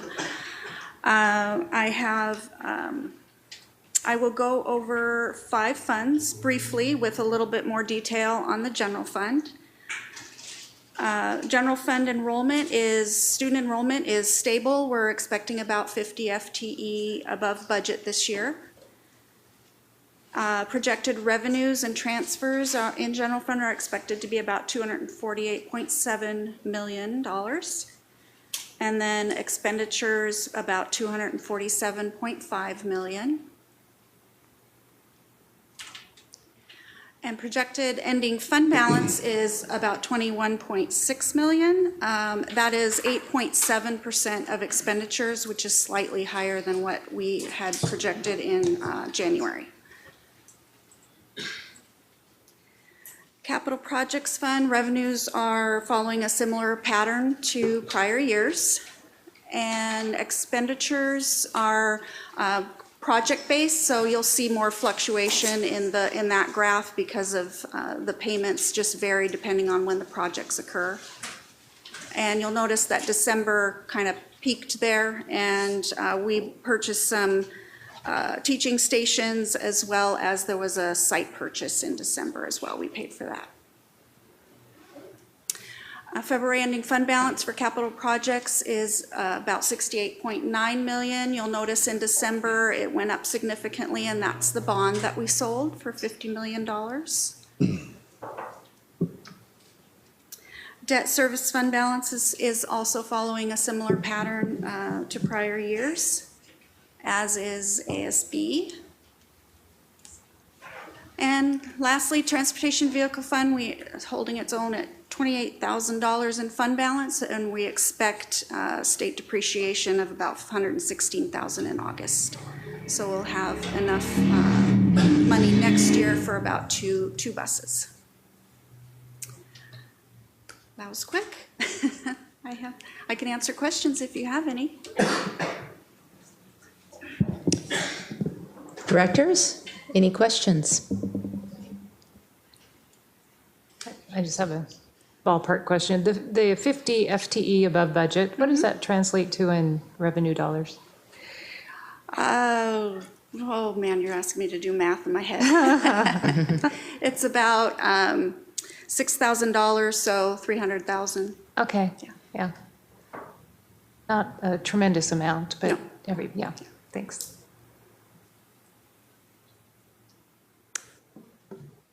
Finished with, yeah. I have a question. Associated Student Body Fund, when they presented to us last time, actually the last couple years, the ending balance we felt was quite high. And that perhaps some of those funds, it seemed like there was a lot of holding funds for potential activities, but at the end, they never really got spent. And so we had advised the ASB folks to actually utilize some of those funds so that the ending balance wasn't so high. Where are we with that? Because it looks pretty much like we're sort of on the same track as last year and the year before. Pattern. The increase there in February is most likely because they brought in some significant revenues for like band and that kind of thing. I know that at certain times of the year that happens where their fund balance goes up and then it drops the next month or the month after. And then they also save money for a big trip or something in the following year. So I don't know what that pattern overall is for this year, but they have heard your request, and next month you'll see their budget and whether they're considering that as well in their budget for next year. Thank you. And getting back to that. Well, didn't one of them decide not to increase some fees as a result of that conversation? Yes. That's exactly what I was So- going to ask. So they heard you. They heard. Okay, gotcha, because I was going to ask. They heard me at the next 3 ASB leader meetings too. Okay, gotcha. Reinforce it. Because they were going to raise the fees on parking and some other things, and I was just wondering, is that the climb in September? Did that go through? And no, We had a really good discussion about why they needed to rethink charging kids higher rates when they were using district property to generate revenue and holding it and not spending it. It was a good conversation. Okay, fantastic. Thank you. Good learning opportunity. Hmm? Good learning Yeah, it's good. opportunity. Yeah, excellent. Right. It's a process, though, you know. They're learning. So Yes, that's good. small steps. Can schools transfer ASB funds between schools? Say a school like Sequoia that sometimes doesn't have the opportunity to raise as much, sufficient funds or the same amount. Can other schools do inter-school transfers? And we're talking about actual funds, not just moving budget around, correct? Yeah, funds. Yeah. Generally, that doesn't happen. The only time I've seen that is in my prior school district when they had a specific activity that they were doing jointly between 2 high schools, but it made more sense for one school to do the whole thing, the whole activity, but then transfer money in to help from the other school. So I've seen that. I haven't seen where you just transfer money to help another school who has a low balance. Maybe we should ask the question a different way. Is there a statutory restriction on transferring funds from one ASB to another? Not that I know of, not explicitly, but I would hesitate to do it because what we always tell them, the students who are earning the funds should be able to use the funds. But they could potentially grant or do some other way of moving funds without technically taking it from one balance to the other. If the students vote for it, I believe it's possible, but I would have to do some more research to verify. It was just a. Yeah. I had.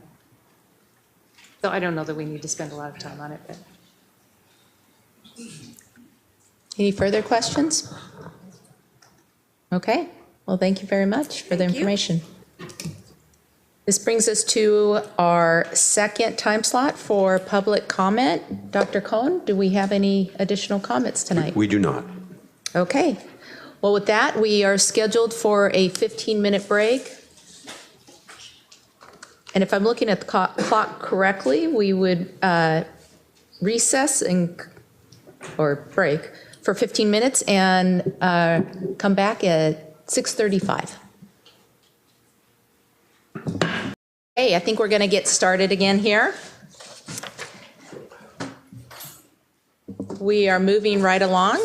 I see some folks in the room that look like they're going to help us with some North Middle School presentations. But first, before we get to that, we have section 12.0, unfinished business. We have no unfinished business for this evening, which brings us to 13.0, new business. And before we get to the middle school update, we have a policy review, 3115, education of homeless students. This is a proposed revision, first reading. Take it away, Mr. Fleckenstein.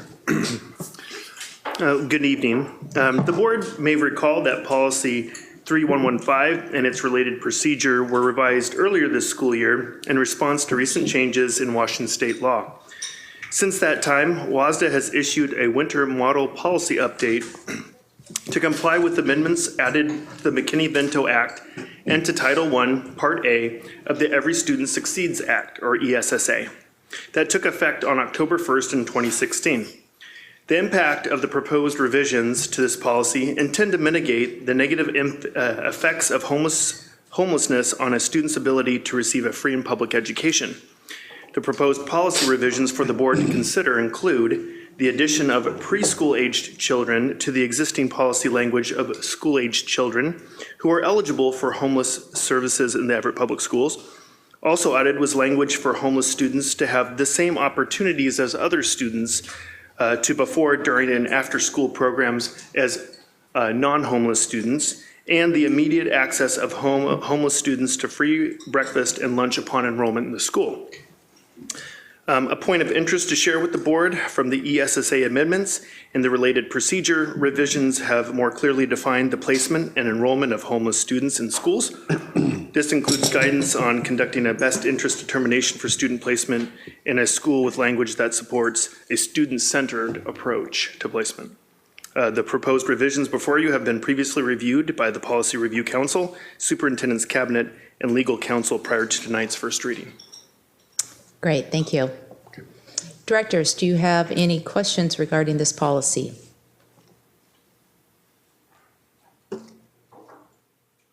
Well, all the changes aren't great. It's nice to see that, as you mentioned, it's more of a student-centered approach when sometimes even these small changes make a little difference. With that, we will move this policy to the second reading. Thank you. And that brings us to 13.02, approval of educational specifications for North Middle School modernization. I hope you brought a lot of really pretty pictures like last time. I'll see if I can, oh, here it is. Of course we did.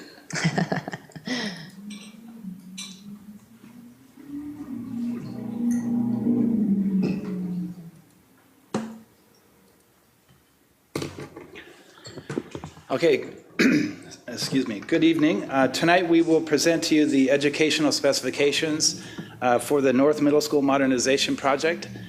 We will be referring to these as the ed specs throughout the presentation, as you know. This presentation will be very similar to the one that we did for you on March 7 for the new elementary school number 18. Just a reminder, this project is funded by the 2016 bond that passed in April and includes funding to replace the buildings or to modernize the building areas for the school and upgrades to much of the site. There are members of the design team tonight here with me, and a couple of them are going to be coming up to the podium to assist me with the presentation. The first one on my left here is Kelly Smith with the Dykeman Architects. She has been, as you know, involved in a number of projects, and on this particular one, it has her role has been in charge of the development of the ed specs for the project. The next person to her left is Matt Rumbaugh. He's the principal designer with NAC, stands for NAC. I used to know them as Northwest Architectural Company, but they're now just known as NAC. Mark is, his company's been involved in a number of projects for the school district, most recently the View Ridge Elementary School modernization, as well as the addition of the gymnasiums at North Middle School. And going back into the early 90s, I know their predecessor company was involved in the modernization of Madison Elementary School as well as other projects over the years. Then to Matt's left is Stephen Krause, construction manager, and then Darcy Walker, director of facilities and planning. So with that, I'd like to go on to the next slide. We always provide you the links to our strategic plan and annual operating plan, and that's what this slide is. An outline of our presentation is, again, we'll cover the educational specifications, what it is, who has been involved in it, what the process was like. We will walk you through the schematic design for this project, which is one of the early design phases. There's a couple more to go and about a year's worth of work left to go before we actually are going out to bid. Included in this presentation are site plans, floor plans, exterior and interior renderings, and then different from the new elementary school project, you're going to see the phasing plan in real rough form here presented tonight. The next steps you'll see then will be aligning the project design to budget, because as you heard with the elementary school project, we are customarily a little bit over the budget at this point, and that's where we are with this. And then some upcoming project milestones. To finish off this presentation tonight, I will ask you to approve the educational specifications for this project. The reason that we ask you to do that is because it's a one step in a whole list of requirements that we have to fulfill in order to be eligible to receive school construction assistance funds from the state. So this is a state match, what we call a state match project, and we need to have you approve the ed specs for this process. So with that, I will ask Kelly Smith to join me up here and walk you through the next 4 or 5 slides. Thank you. Well, thanks. We worked with a great team of people at North Middle School and throughout the district on these ed specs. And you heard a little bit about this about 3 weeks ago. And so you know that this is a process of information gathering. This is all of the work that we do before any of the design begins. It's really data collection and talking with people. And what we really want to know is what the look, the feel, and the function of the school needs to be. And so we take that information and then we put it into a document which goes to the design team. And then they really use that as their roadmap throughout the design process as a touchstone to be always checking back with and making sure that they're meeting those requirements that are set out at the start of the project. We had a broad spectrum of people that we met with throughout this process. We met with teachers and staff at North Middle School. We met with all of the middle school principals throughout the district to get their input and insight into what sorts of things should be incorporated into a new North Middle School. We met with administrators and departmental leaders, people from IT, food services, transportation, the list goes on, athletics. So we had a lot of input on this process. We had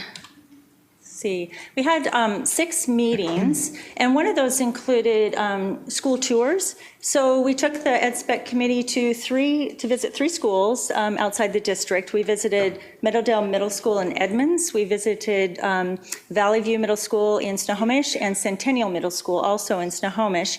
And it's so important to get people out and actually in the buildings. So many times their frame of reference is oftentimes just the building that they're working in or maybe have worked in the past, but to get out there and really be exposed to new ideas and see how other schools are functioning is really a critical part of the process.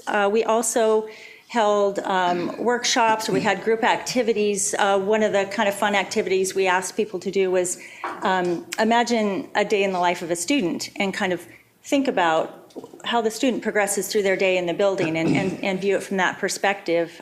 We also had focus group meetings, one-on-one focus group meetings to get the more of the nuts and bolts information that we needed.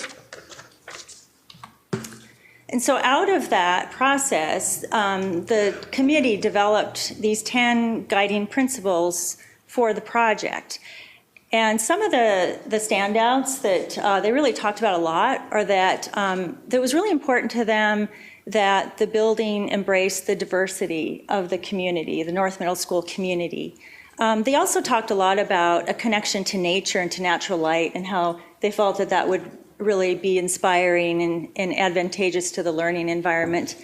They talked a lot about flexibility and how, whatever is designed here really needs to accommodate a variety of learning styles and accommodate educational theories that moves forward.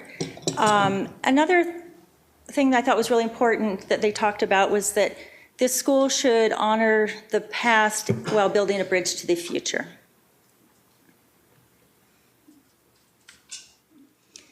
So from that, we have some kind of stats for you, so where we ended up at the end of the process. So we have 112,000 square foot school on 2 floors.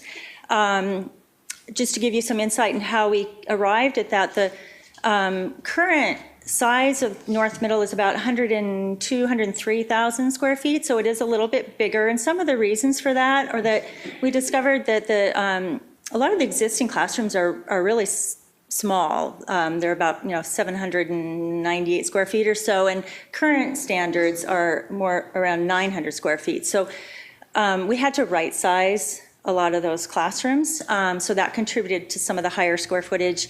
Also, things have changed in education. We now understand the importance of having social spaces for middle school students, gathering spaces.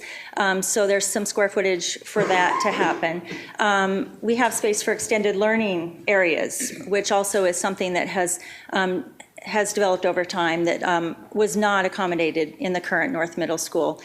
The school is designed for 825 students, which is the district's optimum student population. There will be 43 teaching stations, otherwise known roughly as classrooms, although it includes things like gyms. The site is 10.7 acres. And again, the school will feature extended learning areas, connection to nature, and flexible teaching spaces, and will have all of the safety and security provisions that you would expect. So with that, I'll turn it back to Mike. Thank you. Thank you, Kelly. And I'm going to in turn ask Matt Rumbad to come up, and Matt will walk you through all of the design aspects of the project. Thank you. Good evening. What I thought we'd start with is a aerial photograph view of North Middle School. So what you're looking at is if you went on Google Maps and you looked at the school. So up on the top of the page, just off the page is Broadway. And then if you head to the left here, this large building here, that's the QFC. And then there's some additional commercial buildings along Broadway, with the school site being in this area here in the middle. Including the tennis courts and parking lot across 26th Street and the existing athletic fields off on the right-hand side of the page. As we started to look to implement the ed specs that Kelly talked about, we started to learn more about the site itself and some of the constraints on the site. So a couple of things to keep in mind are the parking lot that is right next to your existing building here along 26 and the alley is actually, that's not your parking lot, that's not your property. And so that's one constraint, is we have a little chunk of the property that is not available for us to develop. These areas in orange, these are utility easements. So we can have parking lots and other things across those, but we cannot have a building that goes on top of those. And thirdly, we knew we wanted to keep the existing gymnasium, locker room, and music area and remodel that area. So we wanted to be able to have a building that connects in with that. So what that starts to do is to say that you could explore a number of options of putting a building adjacent to the gyms, maybe on the field area, maybe up on the top part of the site here, or in this blue area. And as we explored those, it really became clear that building a new building right on top of where the existing kind of L-shaped building is made the most sense and was the most feasible. So that's where we dedicated then time to exploring with the district and with Ms. O'Brien and her staff some options about the site design and building design. As we looked at the site design, a couple of the things that had come out of those early meetings, and we were able to participate in those meetings that Kelly led as part of the EdSpec process, were one, creating some really safe and secure and better separated bus and parent drop-off zones. Currently, the buses drop off here along Rainier Avenue, and we're going to continue that process. That's working really well. We kind of reviewed that again with the transportation department. And then we're looking at developing a new parking lot where the existing building is, one of the existing buildings is located here, that could have a connection to the signal along 25th Street as well as 26, and create a really nice loop through that creates a better parent drop-off zone, and it's farther away from the main buses, as well as developing an additional drop-off off of 26 for special ed buses. So that's how we were achieving one of those key goals. Another key goal was to create the new building connected to the existing. So you'll see kind of all of these white zones here. This is that new building. And when we look at the floor plans, you'll see how we are able to connect and integrate in with the existing building. And lastly, maybe on the site, I want to mention a couple other things, which is we have a interior courtyard space, and that was one of the things when Kelly talked about connection to nature and good natural light, that having that safe and secure space achieved those things, as well as created some great outdoor learning opportunities.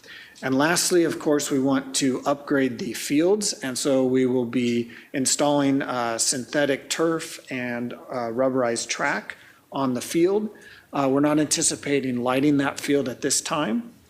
And with that, maybe we'll jump into the building plans. So the floor plans then were driven by this desire to create some specialized areas for each grade level. So we have kind of wings or portions of the building for 6th grade, 7th, and 8th, so that they can each have their own home base. The main entry will be along this side. What you're seeing in the pink color is the main administration area. So we'll have a secure entry from one side, and then adjacent that is an entry from the bus zone. And then off on the right-hand side is the existing gym, locker, music area. And in the middle here is some additional public space for the Commons cafeteria, a community room. So everything that's on kind of what is the right-hand side of the screen is the public zones that can be separated off and closed off for after-hours use. So that was a key thing of making sure that after hours the school worked really well.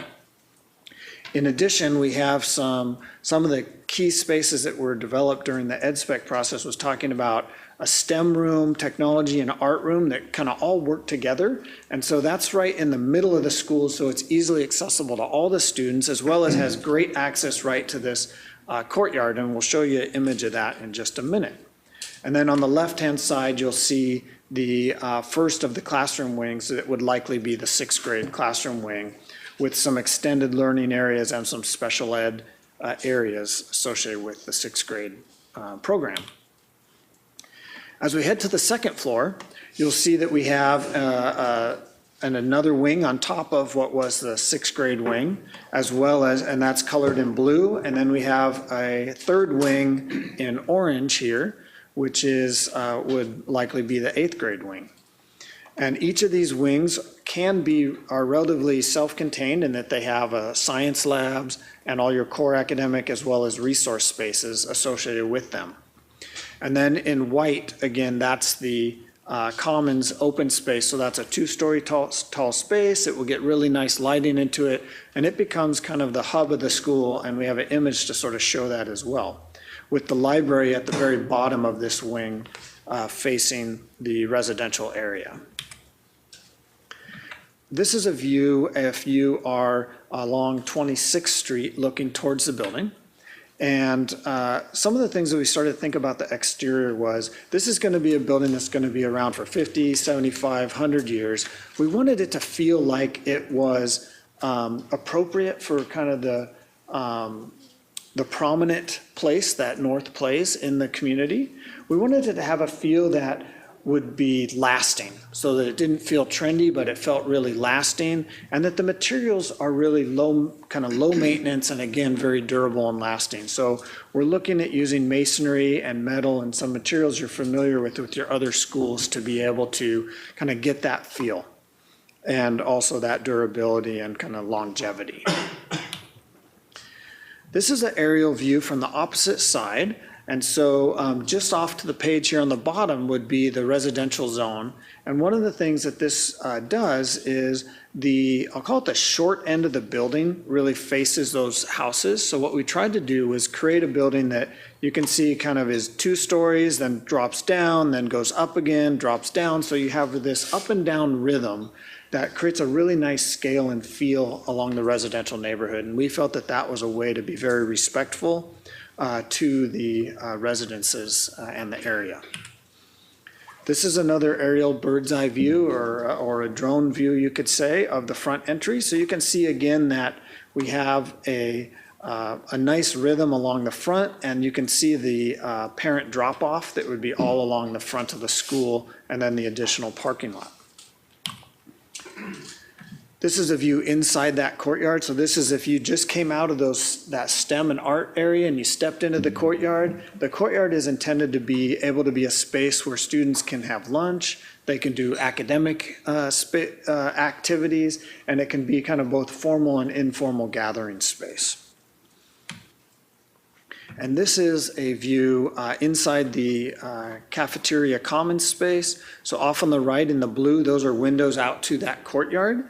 And then to the left here, that would be a platform or informal stage space. And up above where it says Media Center, that would be the library, and there's kind of a balcony space outside the library. Students can gather, do small group activities there that are also adjacent to the cafeteria. So it becomes kind of the hub and the link. And then this space also then links back in with the existing gymnasium and music. So just off the page, you have the hallway connection to the music area, so everything is really kind of tied together through this space.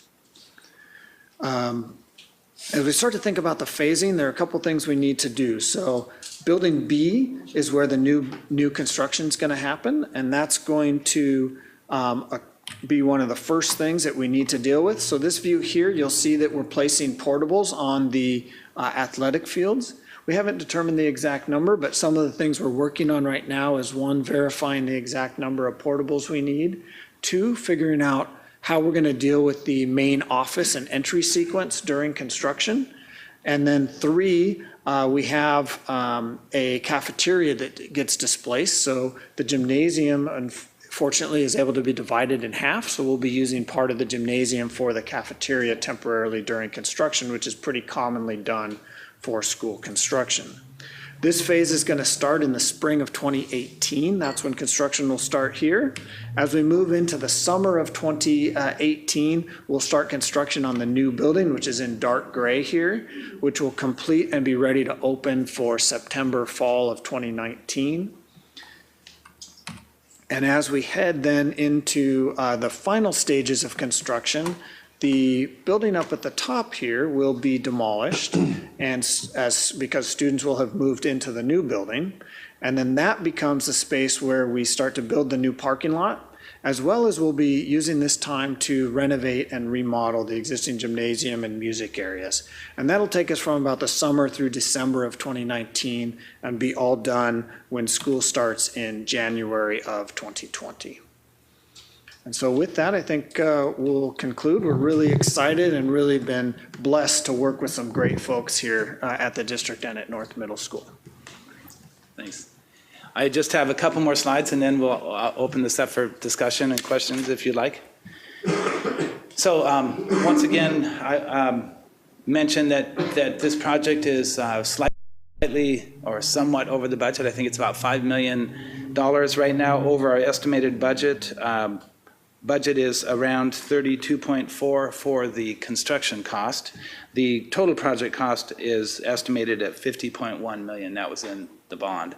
So certainly, we have a lot of room to work in there, and we have another year to work this out.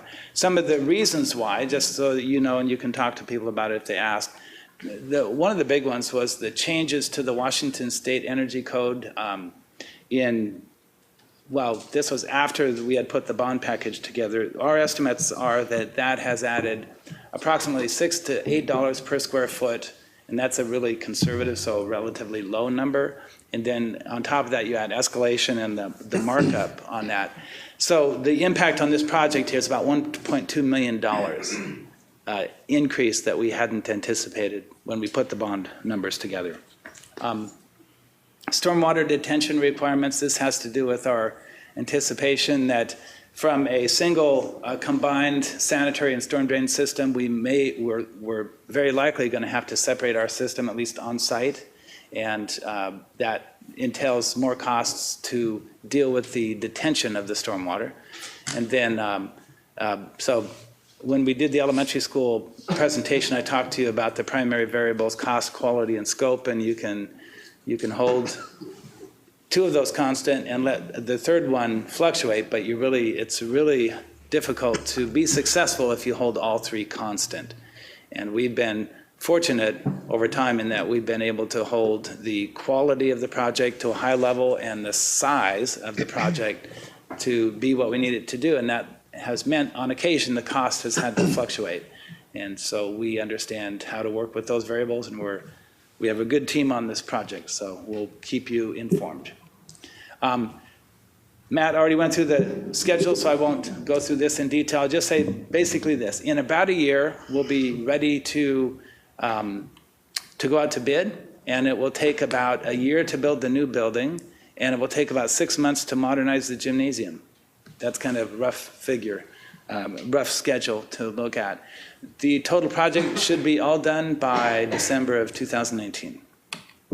And then in summary, we covered obviously the educational specifications, the process, who's been involved, walked you through the schematic design for the project, talked about next steps, and now we're to the part that is really important as well, and that's that we request your approval of the educational specifications for this project, and this is, the ed specs are attached as an attachment to the board docs agenda item. And at this point, we'd ask for your consideration to approve the ed specs as well as opportunity for conversation right now. Questions? Okay, thank you. Yeah. Well, first I'd like to thank Kelly and Matt for being here this evening and for your input, and not only for just this evening, but all the work that you've done to get us to this point. We really appreciate it. And with that, I would open it up to directors, if you have any questions, or student representatives. I have 3 questions. Does covered play equal basketball? Typically it does. Okay, Yes. just making sure, Yes. because that's what middle school boys and girls like to do. Yep. Number 2, I appreciate the grade grouping, but how does that accommodate our goal for kids to take advanced middle school classes? So 6th graders taking 8th grade, 7th graders. It looked like because of the stairs and the hallways, that might be okay.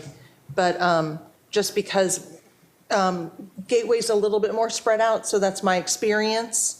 And this, is it more compact? Or how is that going to impact student transit time between classes is my biggest question. So this is definitely, this campus layout will be more compact than what you see at Gateway. You'll have classrooms, wings stacked on top of each other, as you mentioned.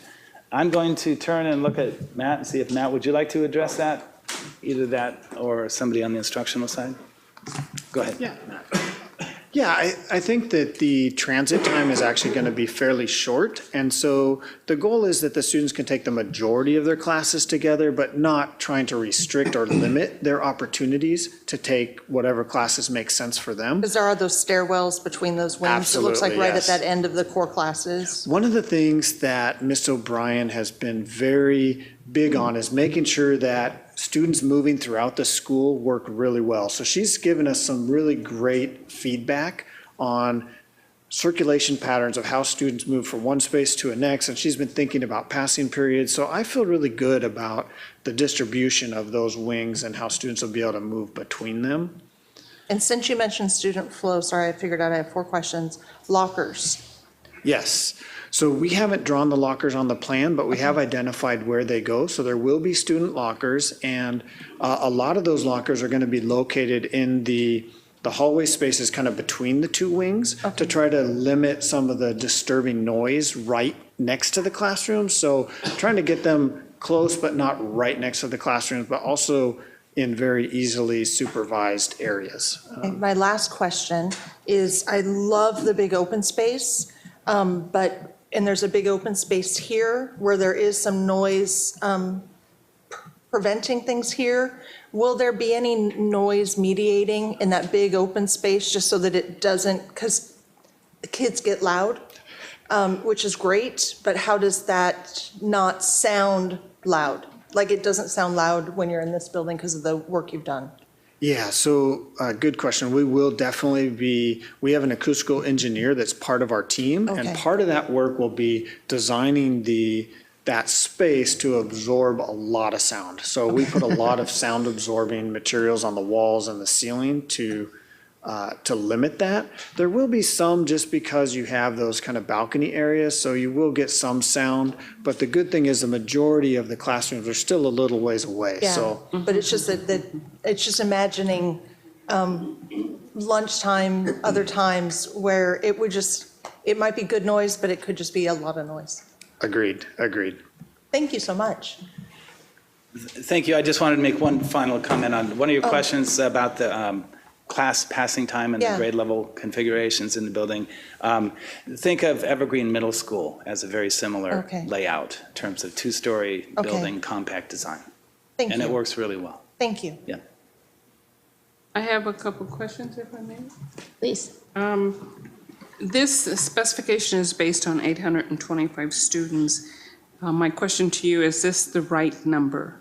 I mean, when we start looking at additional growth or potential growth, or even movement of kids in the future, the demographics changes for the area, is this the right number? Mm-hmm. This is a topic that we end up talking about at least, I think, once a year when we bring our enrollment projections to you and talk about capital facility plan updates. It has to do with the optimum size for a middle school, and that is a good question. It is a number that allows us to accommodate our projected enrollment in that region into the future. It is also slightly smaller than the current capacity of the school, and that's a function of the classrooms that we're building in this new building are bigger than the other one, than the current one. When it was constructed, it was small classrooms, a lot of them, and so it was a fairly high capacity. I'm trying to remember what the capacities of our other schools are, but I think North had one of the highest middle school capacities of all of ours, and it was on the smallest site as well. So we've designed our ed specs and our project around 825, I think, or is it 850? How many students are at North right now, roughly? 765. Oh, okay, thanks. That's the student enrollment at the school. Good. Yeah. And my next question is, when you start looking at the 6th graders being on the 1st floor, and then the 7th and 8th graders being on the 2nd floor, and I look at the number of classrooms that are allocated for the 8th graders, and that's usually where you have advanced places, advanced math and things like that.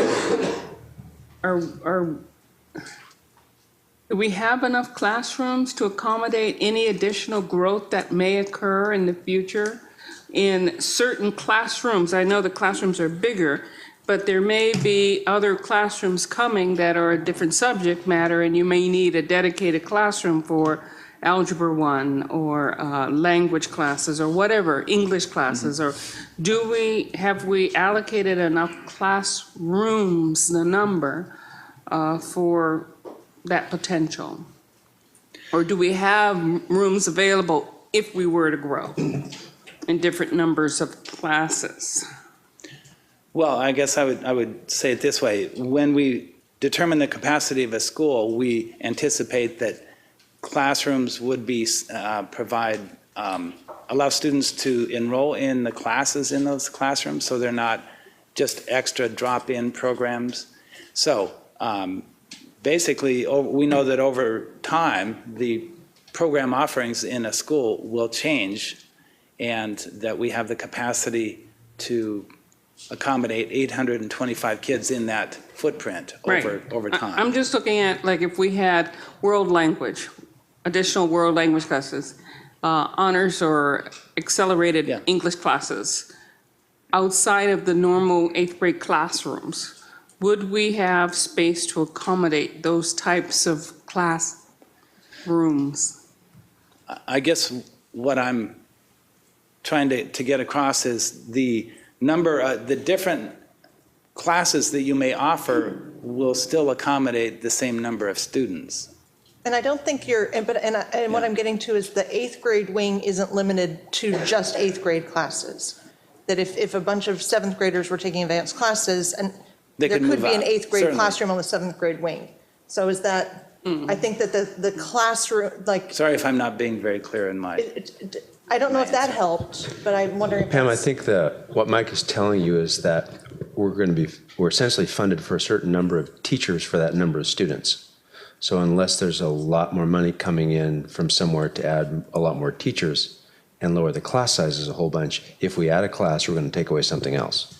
That's the essence of his answer. We'd have to take away something else. Yeah, yeah. So, because when we add, we have a difficult time simply adding more staff, right? So you've got to figure out what's going to give in order to fit programmatic changes in. A good example is the robotics space down at Gateway. We took out an existing space. And in order to accommodate that additional course. Exactly. I think let's focus on the underlying question you're asking. That is, should we be building the school bigger? Yeah. That's. And can we? I think that's really your question, Mike. Right. Yeah, certainly we can. Remember, we are looking at an overage right now of about $5 million on the budget. And ultimately, again, those three variables that I talked about, the cost, quality, and scope, you can't increase the scope without increasing the budget. That's it, in a nutshell, yeah. Or consequently, decreasing the quality. And the parallel question is, does this design provide for the opportunity to add permanent classroom space in the future? We do require that designs of our schools are expandable over time, because we know that we typically will be expanding classrooms. Because something could happen in Everett and we could have huge amount of growth that nobody's anticipating, and we would need to fit another 100 or 200 kids in that school that no data today says will happen. But something could happen is what you're suggesting.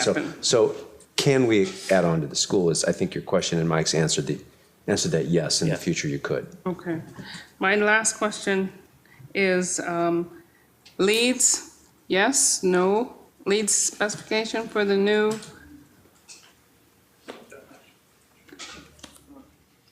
It's an ed spec. So we will be pursuing the Washington Sustainable School Protocol, which is equivalent to LEED Silver. Is that what you're asking? Yes. Okay. So, but we will not be pursuing, at this point anyway, not anticipating pursuing LEED certification, but doing something equivalent, which would be part of our kind of state. It's going to be part of our state funding process that we go through. Plus, it's also really good practice and something that is encouraged here anyway. And so that will give us some really good green features. And we know that we're already talking about reducing energy use significantly in this building. So. In the open space, I know I said this was but in the open space, to allow for additional lights and the accommodation of natural light into the building, I noticed in some of the walls in that atrium space, it was all brick. Are we doing anything to increase the lighting and natural lights for those classrooms? Yeah, at this point, we don't have every window shown, so it probably is not accurately reflecting the windows that we will have, but every classroom there has windows out to that space, and they are large windows. So that's one of the key benefits. So I feel that once we finish the design, we will definitely have very good lighting. It's going to feel very open. And, Okay, feel open and natural light. Exactly. Less energy. Yep. All those like, okay, thank you. Absolutely. Thank you. Directors, are there any other questions? I have a question. I remember during our conversations about 24 credit graduation requirements, talked about pushing some high school credits down to middle school, particularly sciences and the need for additional laboratory space. So does this design have proportionally more lab space than our other middle schools, or would it accommodate for that possible need?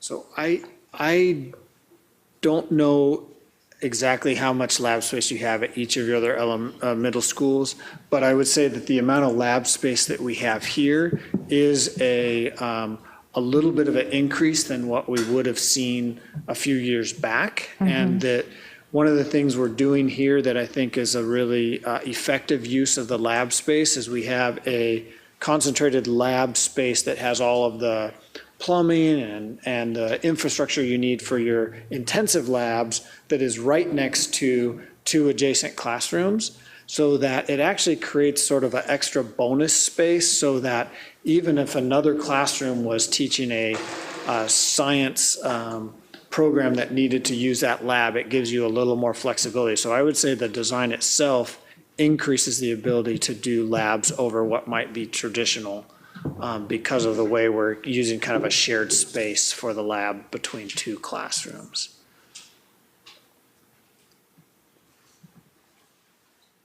Student representatives, any questions? Okay, I think at this time then, I need to call for a motion to approve the educational specifications for North Middle School modernization. So move. Second. Director Lassane has made a motion and seconded by Director Andrews. All those in favor, please say aye. Aye. All opposed, no. Motion carries. Thank you. Thank you very much. Thank you to all of you.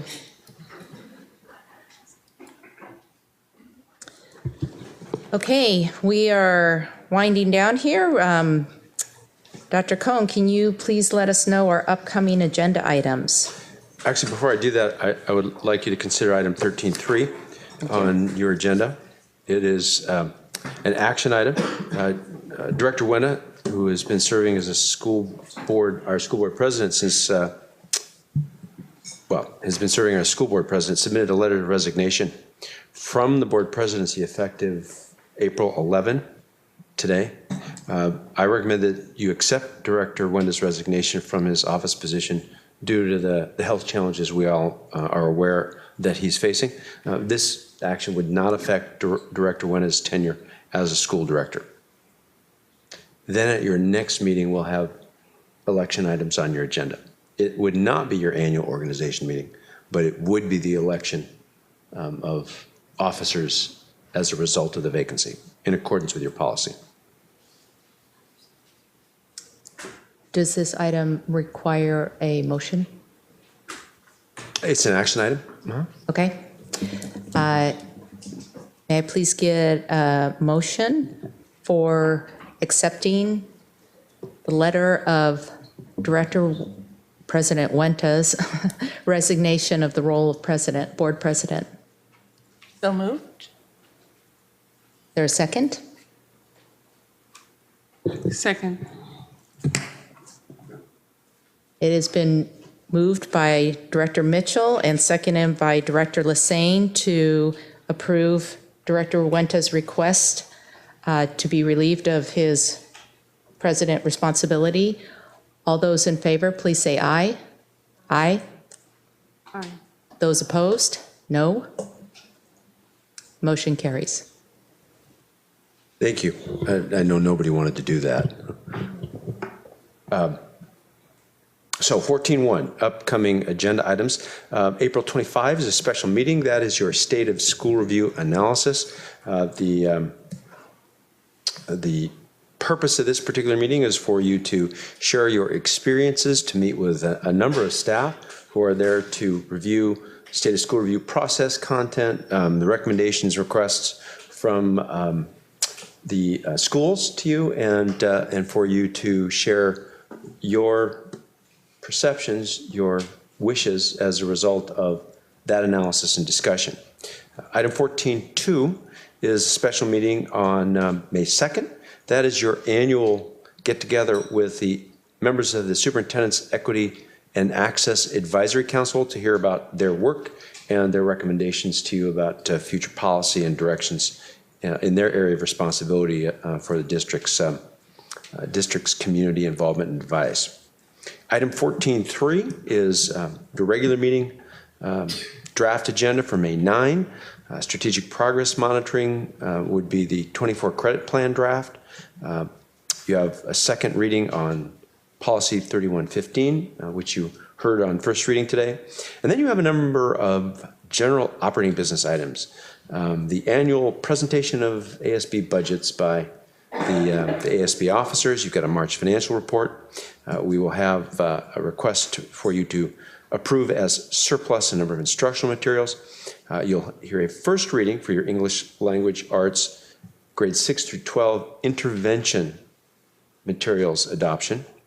You'll have a strategic plan update, a minor update for 2017-18, and we are hoping that we'll be able to organize and present to you the Washington Achievement Award winners, which were announced today, but the information's embargoed until OSPI makes the public announcement next week. So that's what your regular meeting looks like on the 9th. Great, thank you. That brings us to section 15.0, Board Superintendent Comments. This is an opportunity for directors and the superintendent to share reflections of the meeting and offer comments on other activities throughout the district. How about if we start down to our right with Student Representative Carrillo? Well, I just want to start off with Jackson High School's performance. It was really amazing. Whenever someone from the music program from any school comes here, it's just amazing to see what the school is doing, the district is doing for music programs, and just how amazing. It's just, I am not talented with musical instruments at all, so it's just amazing to see how students my age are just, they can play, and it just sounds amazing. And we just got back from spring break. This is our second day back at school, and I know for a lot of students, or for AP students at least, it is getting ready for AP testing. So out of my 6 classes, 5 of them I am just doing review constantly. So that's all I'll be doing for the next month. And I honestly am excited to be going to WE Day as part of the Student Representative School Board, and I went last year. So I'm pretty excited for this year because I know it's for students who help, who volunteer and who help the community. Excellent, thank you. I have quite a list because it's been a while since we've been at meetings, but I'm going to try to be concise with just 4 key things. First was the Garfield saucer absolutely blew me away. And I am so thankful for Joyce and her team that she has there. And just some key highlights from it. They're using the Google Classroom in the kindergarten. They have summer school, and I do not know which grade it was, but an early intervention they found in the fall, it went from 19% of the kids being at grade level in a subject that I didn't write down to 47% of the kids. When you look at their SBA data from last year, it is all in the green. You saw Catherine Matthews' report today that Garfield is one of those that's just advancing. They had a really great story of writing alignment K-5 so that the kids know what's expected and the teachers are working together so that there's common language. And then one of the primary teachers just matter-of-factly spoke about how she's teaching her kids above grade level and how they're just rising to it, that they have a growth mindset, that readers is really how they see themselves, and being attendants, those are just their cultures. And it was really, I got done with that saucer, and unlike any other school, elementary school I've been to really, I felt that school is preparing those kids for Everett High and college and career ready, and it just blew my socks off. So that was the first important thing. The second one, I had a wonderful time at NSBA in Denver, and learned quite a bit, enjoyed the speakers, but the most important thing for me was meeting the writer Wes Moore, and I'm so thankful for Peter for pointing him out to me in a restaurant, and then me rudely walking up to him and him welcoming me greatly. And so he wrote the book, The Other Wes Moore, that when I brought it home, my daughter said, oh yeah, that was one of our optional books for our required summer reading last year. And I know all about that book. I'm like, well, I didn't. I read it in 2 days, which is, I'm surprised I have the time for that. I did share with him the great work we're doing in Everett. I did brag a lot about the work we're doing in Everett. And so he actually signed it. I had him sign it over to the students of Everett. Peter would like to read it, so I'm going to give it to Peter and trust that he gives it to the students of Everett. I mean, if it goes into a library here, if it goes someplace else, it's my gift to the students, because it really does talk about his life being a child of a single mom. And I was a child of a single mom, but I was a child of poverty like those kids at Garfield. But talking to him, reading his book, being at Garfield, all poverty is different, and we all have a different experience. What was given to him through school, through community college, then the military, then university, it's phenomenal. And he compares himself, the book is another Wes Moore, who was another kid in Baltimore, same age, who was spending life in prison for being associated with killing a cop. And just how this Wes Moore, the writer, was in handcuffs at 11 years old. And his trajectory could have been different if people had not intervened. And I really think that the teachers and staff in Everett intervene. What I see at Sequoia, we intervene. And I'm so thankful for that. So that's why this is my gift, because we intervene. Coming back from NSBA, I went to the WASDA regional meeting where I was able to hear Superintendent Reckdahl speak, the state school board member speak, and then the WASDA executive director, Tim Garshaw, speak, just really about how much everybody's fighting for funding down in Olympia. So I was able to get some key points from WASDA and from our priorities, and I sent then an email, and let's just say it's really hard to find the email addresses for our legislators, but I found them all. And I sent a letter to each of the representatives and senators in the 1st, 21st, 38th, and 44th. It took all of a Sunday, but I CC'd Caroline and Gary on it just so that they could see, but just really trying to get our voice out there and confirm how much they need to fund schools. And we're doing, my biggest point was the fact that, I'm very proud of our 90+% graduation rate, but what about the other 10? And that they have to fund that other 10. And I know other districts are less than that. I mean, they need to fund more than that, but really, we're doing great work, but we still have 10% of our kids not graduating high school. So that was that. And then today, I interviewed the student rep at Sequoia, and I don't know how that will progress, but she was a delightful young lady, and I don't know when she'll be coming before us for anything, but just a delightful young lady, and I'm so glad to be included with that. And then right after that, I went to the Cocoon House Butterfly Lunch, and it's the first time I've been to that event. Director Lassane was there, and it was beautiful to hear these stories of homeless kids and the kids who are so proud that they're graduating with their class, that they're going to UW-Bothell, that they're at Everett Community College, that if it was not for Cocoon House, they would not be here today. And I'm just so thankful that we have that organization in our community, and that they're able to do as much as they can for the kids of Snohomish County. And it was a beautiful, beautiful time today. So there, I had a bunch of things, but hopefully I was concise enough. Director Lassane.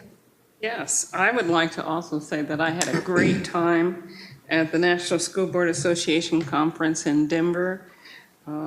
Several highlights, and I would like to mention several of them. One of the highlights was to visit another 6 Mapleton public schools, and these 6 schools were all on one campus. And it's a unique type of system that they did have there, STEM related, kind of an academy for going to college, set aside for the kids that sometimes don't go to college, maybe the first generation of students that have gone to college and their families. But the outlook that they had and what they're doing for each individual kids is astonishing. And I truly enjoyed that visit. The second one was I attended a session on why CTE is important to all students. And the big concern that I have is so many people that are going to college feel that, well, I don't need to take any CTE courses, I'm going to college. Well, it does benefit you to go through CTE courses because they also help build that character in you that, you know, that I have an expectation of this is what I want to do when I grow up. You learn something about yourself, you learn something about a trade, and you can benefit with that skill behind you in no matter what you do, whether it's college or going into an actual skill-based surrounding. So that was really another highlight.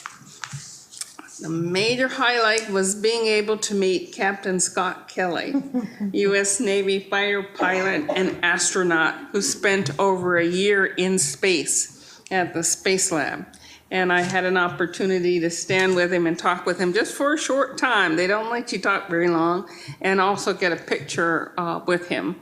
And also let him know that from one captain to another captain, you know, it's great to see him up there speaking to inspire and elevate the school board's members to ensure that each kid that they have to deal with gets that same opportunity as we had when we were reaching out and going to new frontiers. I also had an opportunity to attend the Student of Color Conference at Everett Community College, and one of the highlights was being on a panel that talked about what a typical day in the life of an engineer would be all about to students that were thinking about going into engineering. Well, that was really interesting because some kids had the opportunity to have done some shadow work with engineers that they know, either their father, their uncle, a neighbor. And so this propelled them to seek that type of a career. And so it was really kind of nice to sit back and tell them the things that you did as an engineer, me as an engineer in the Navy at least, and another engineer also talking about what engineering he was involved in structural engineering and getting engaged in building buildings and doing that type of work. So it was kind of fun because no engineer is like any other. We're all unique in the things that we do. And so it's really nice to get our perspective and then share it with somebody else who's interested in that kind of work. I also would like to take the time to thank those families that came out to our special meeting on the 30th at Jackson High School. I do know that when you engage parents in the community and the things that you have to do to support their children, and you involve them and get them engaged, they're more receptive. And I'm glad that we took the time to do that and reach out to families. Thank you. I also attended the Cocoon House Butterfly graduation, and I must say that I did walk away with a pack of tissues.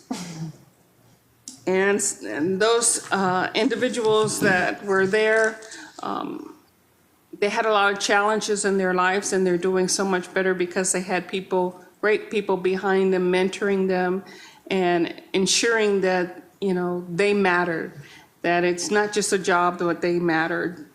So I'm glad that we also look at every kid that comes across in this district as someone, and we let them know it's all about building relationships here, and you matter, and we are dedicated to making sure that, you know, your life is successful, and let you know that there's someone who cares about you.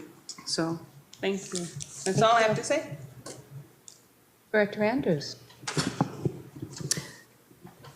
I'll just briefly talk about the NSBA conference. It was a great time. I think the most valuable thing was just being able to spend time with my board colleagues and to attend sessions, come back with the ideas, and then just share them, share what we learned, and talk about how we could apply it to our district. I actually found that a lot of the sessions I went to were already doing what they were proposing or promoting, so it made me feel very proud of our district. I was also a bit disappointed because many of the sessions I wanted to attend, they really put them in too small rooms and you could not get in, and they were national topics, and I just think at a national school board conference, you should allow enough space to let people take part in those topics or hear about them.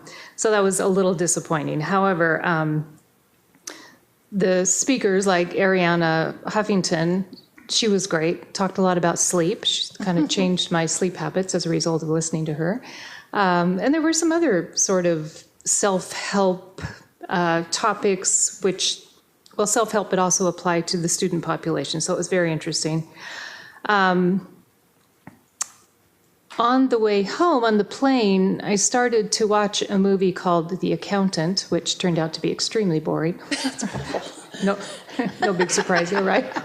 So I switched to this movie called I Am Malala. I don't know if any of you have seen it, but it was the perfect ending to an NSBA conference. It's the story of the young Pakistani girl who was shot by the Taliban, later goes on to win the Nobel Peace Prize, but it's a very good movie, and just, you know, she is there just promoting the value of education, and so much of the NSBA conference talked about continuing to support public education and keeping it safe in the environment we are in right now. But it was such a wonderful ending. I wish all of our students could see it because it really makes you appreciate the fact that we have the system that we do.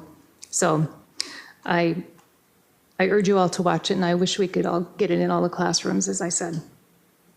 Thanks. Okay, so first off, as a tech enthusiast, it's really exciting for me to see how far and how fast the integrated tech plan is progressing.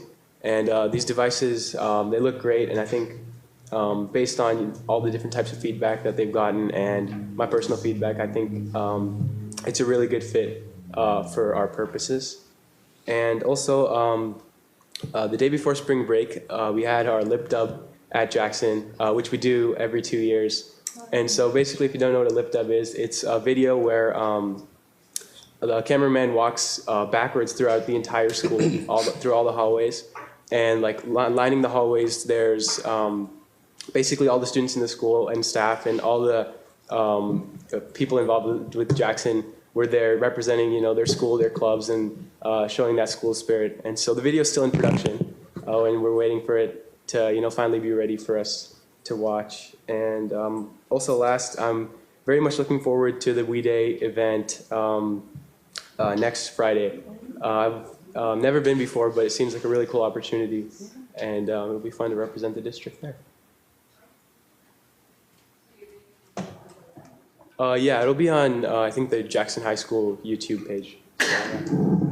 You'll have to let us know when that's finished so we can The night we were there. check it out. Oh, really? Yeah, they were doing the posters. Oh, yeah, it was Yeah, right before. yeah, It was yeah. right before, yeah. Well, going last, much has already been said. In terms of the national conference, I concur with much of what Director Andrews said. And I just am very appreciative of our district and our ability to be able to travel to these kind of conferences and continue our learning as directors. There isn't a time where we don't go to something like this where you just don't come back energized and filled with ideas and ready to tell you guys all about it. Exactly. Our implementers. And then also, it seems like forever ago, but since our last meeting, I was able to attend the Evergreen Middle School Saucer, and big shout out to Larry Fleckenstein. It was amazing. And I know that that was the result of your work last year, and it's very cool to see new leadership in place and continuing what you spent many years there developing. Well, yeah, we know how far back it goes and all that. And then lastly, I just want to thank everyone for your patience as I get my bearings with Robert's rules and all the details. A lot of little questions along the way, but it will hopefully get a little smoother as things progress. So with that, we are at section 16.0, executive closed session. We do have an executive session scheduled for this evening. From time to time, the Board of Directors will hold an executive session or a closed session for a purpose authorized by the Open Public Meetings Act. Tonight, we are going to recess for 30 minutes to consider the maximum price and terms at which real estate will be offered for sale, and to discuss with legal counsel representing the agency potential litigation to which the agency is likely to become a party. No final action will be taken in the executive session. Do I do that and then we go and then?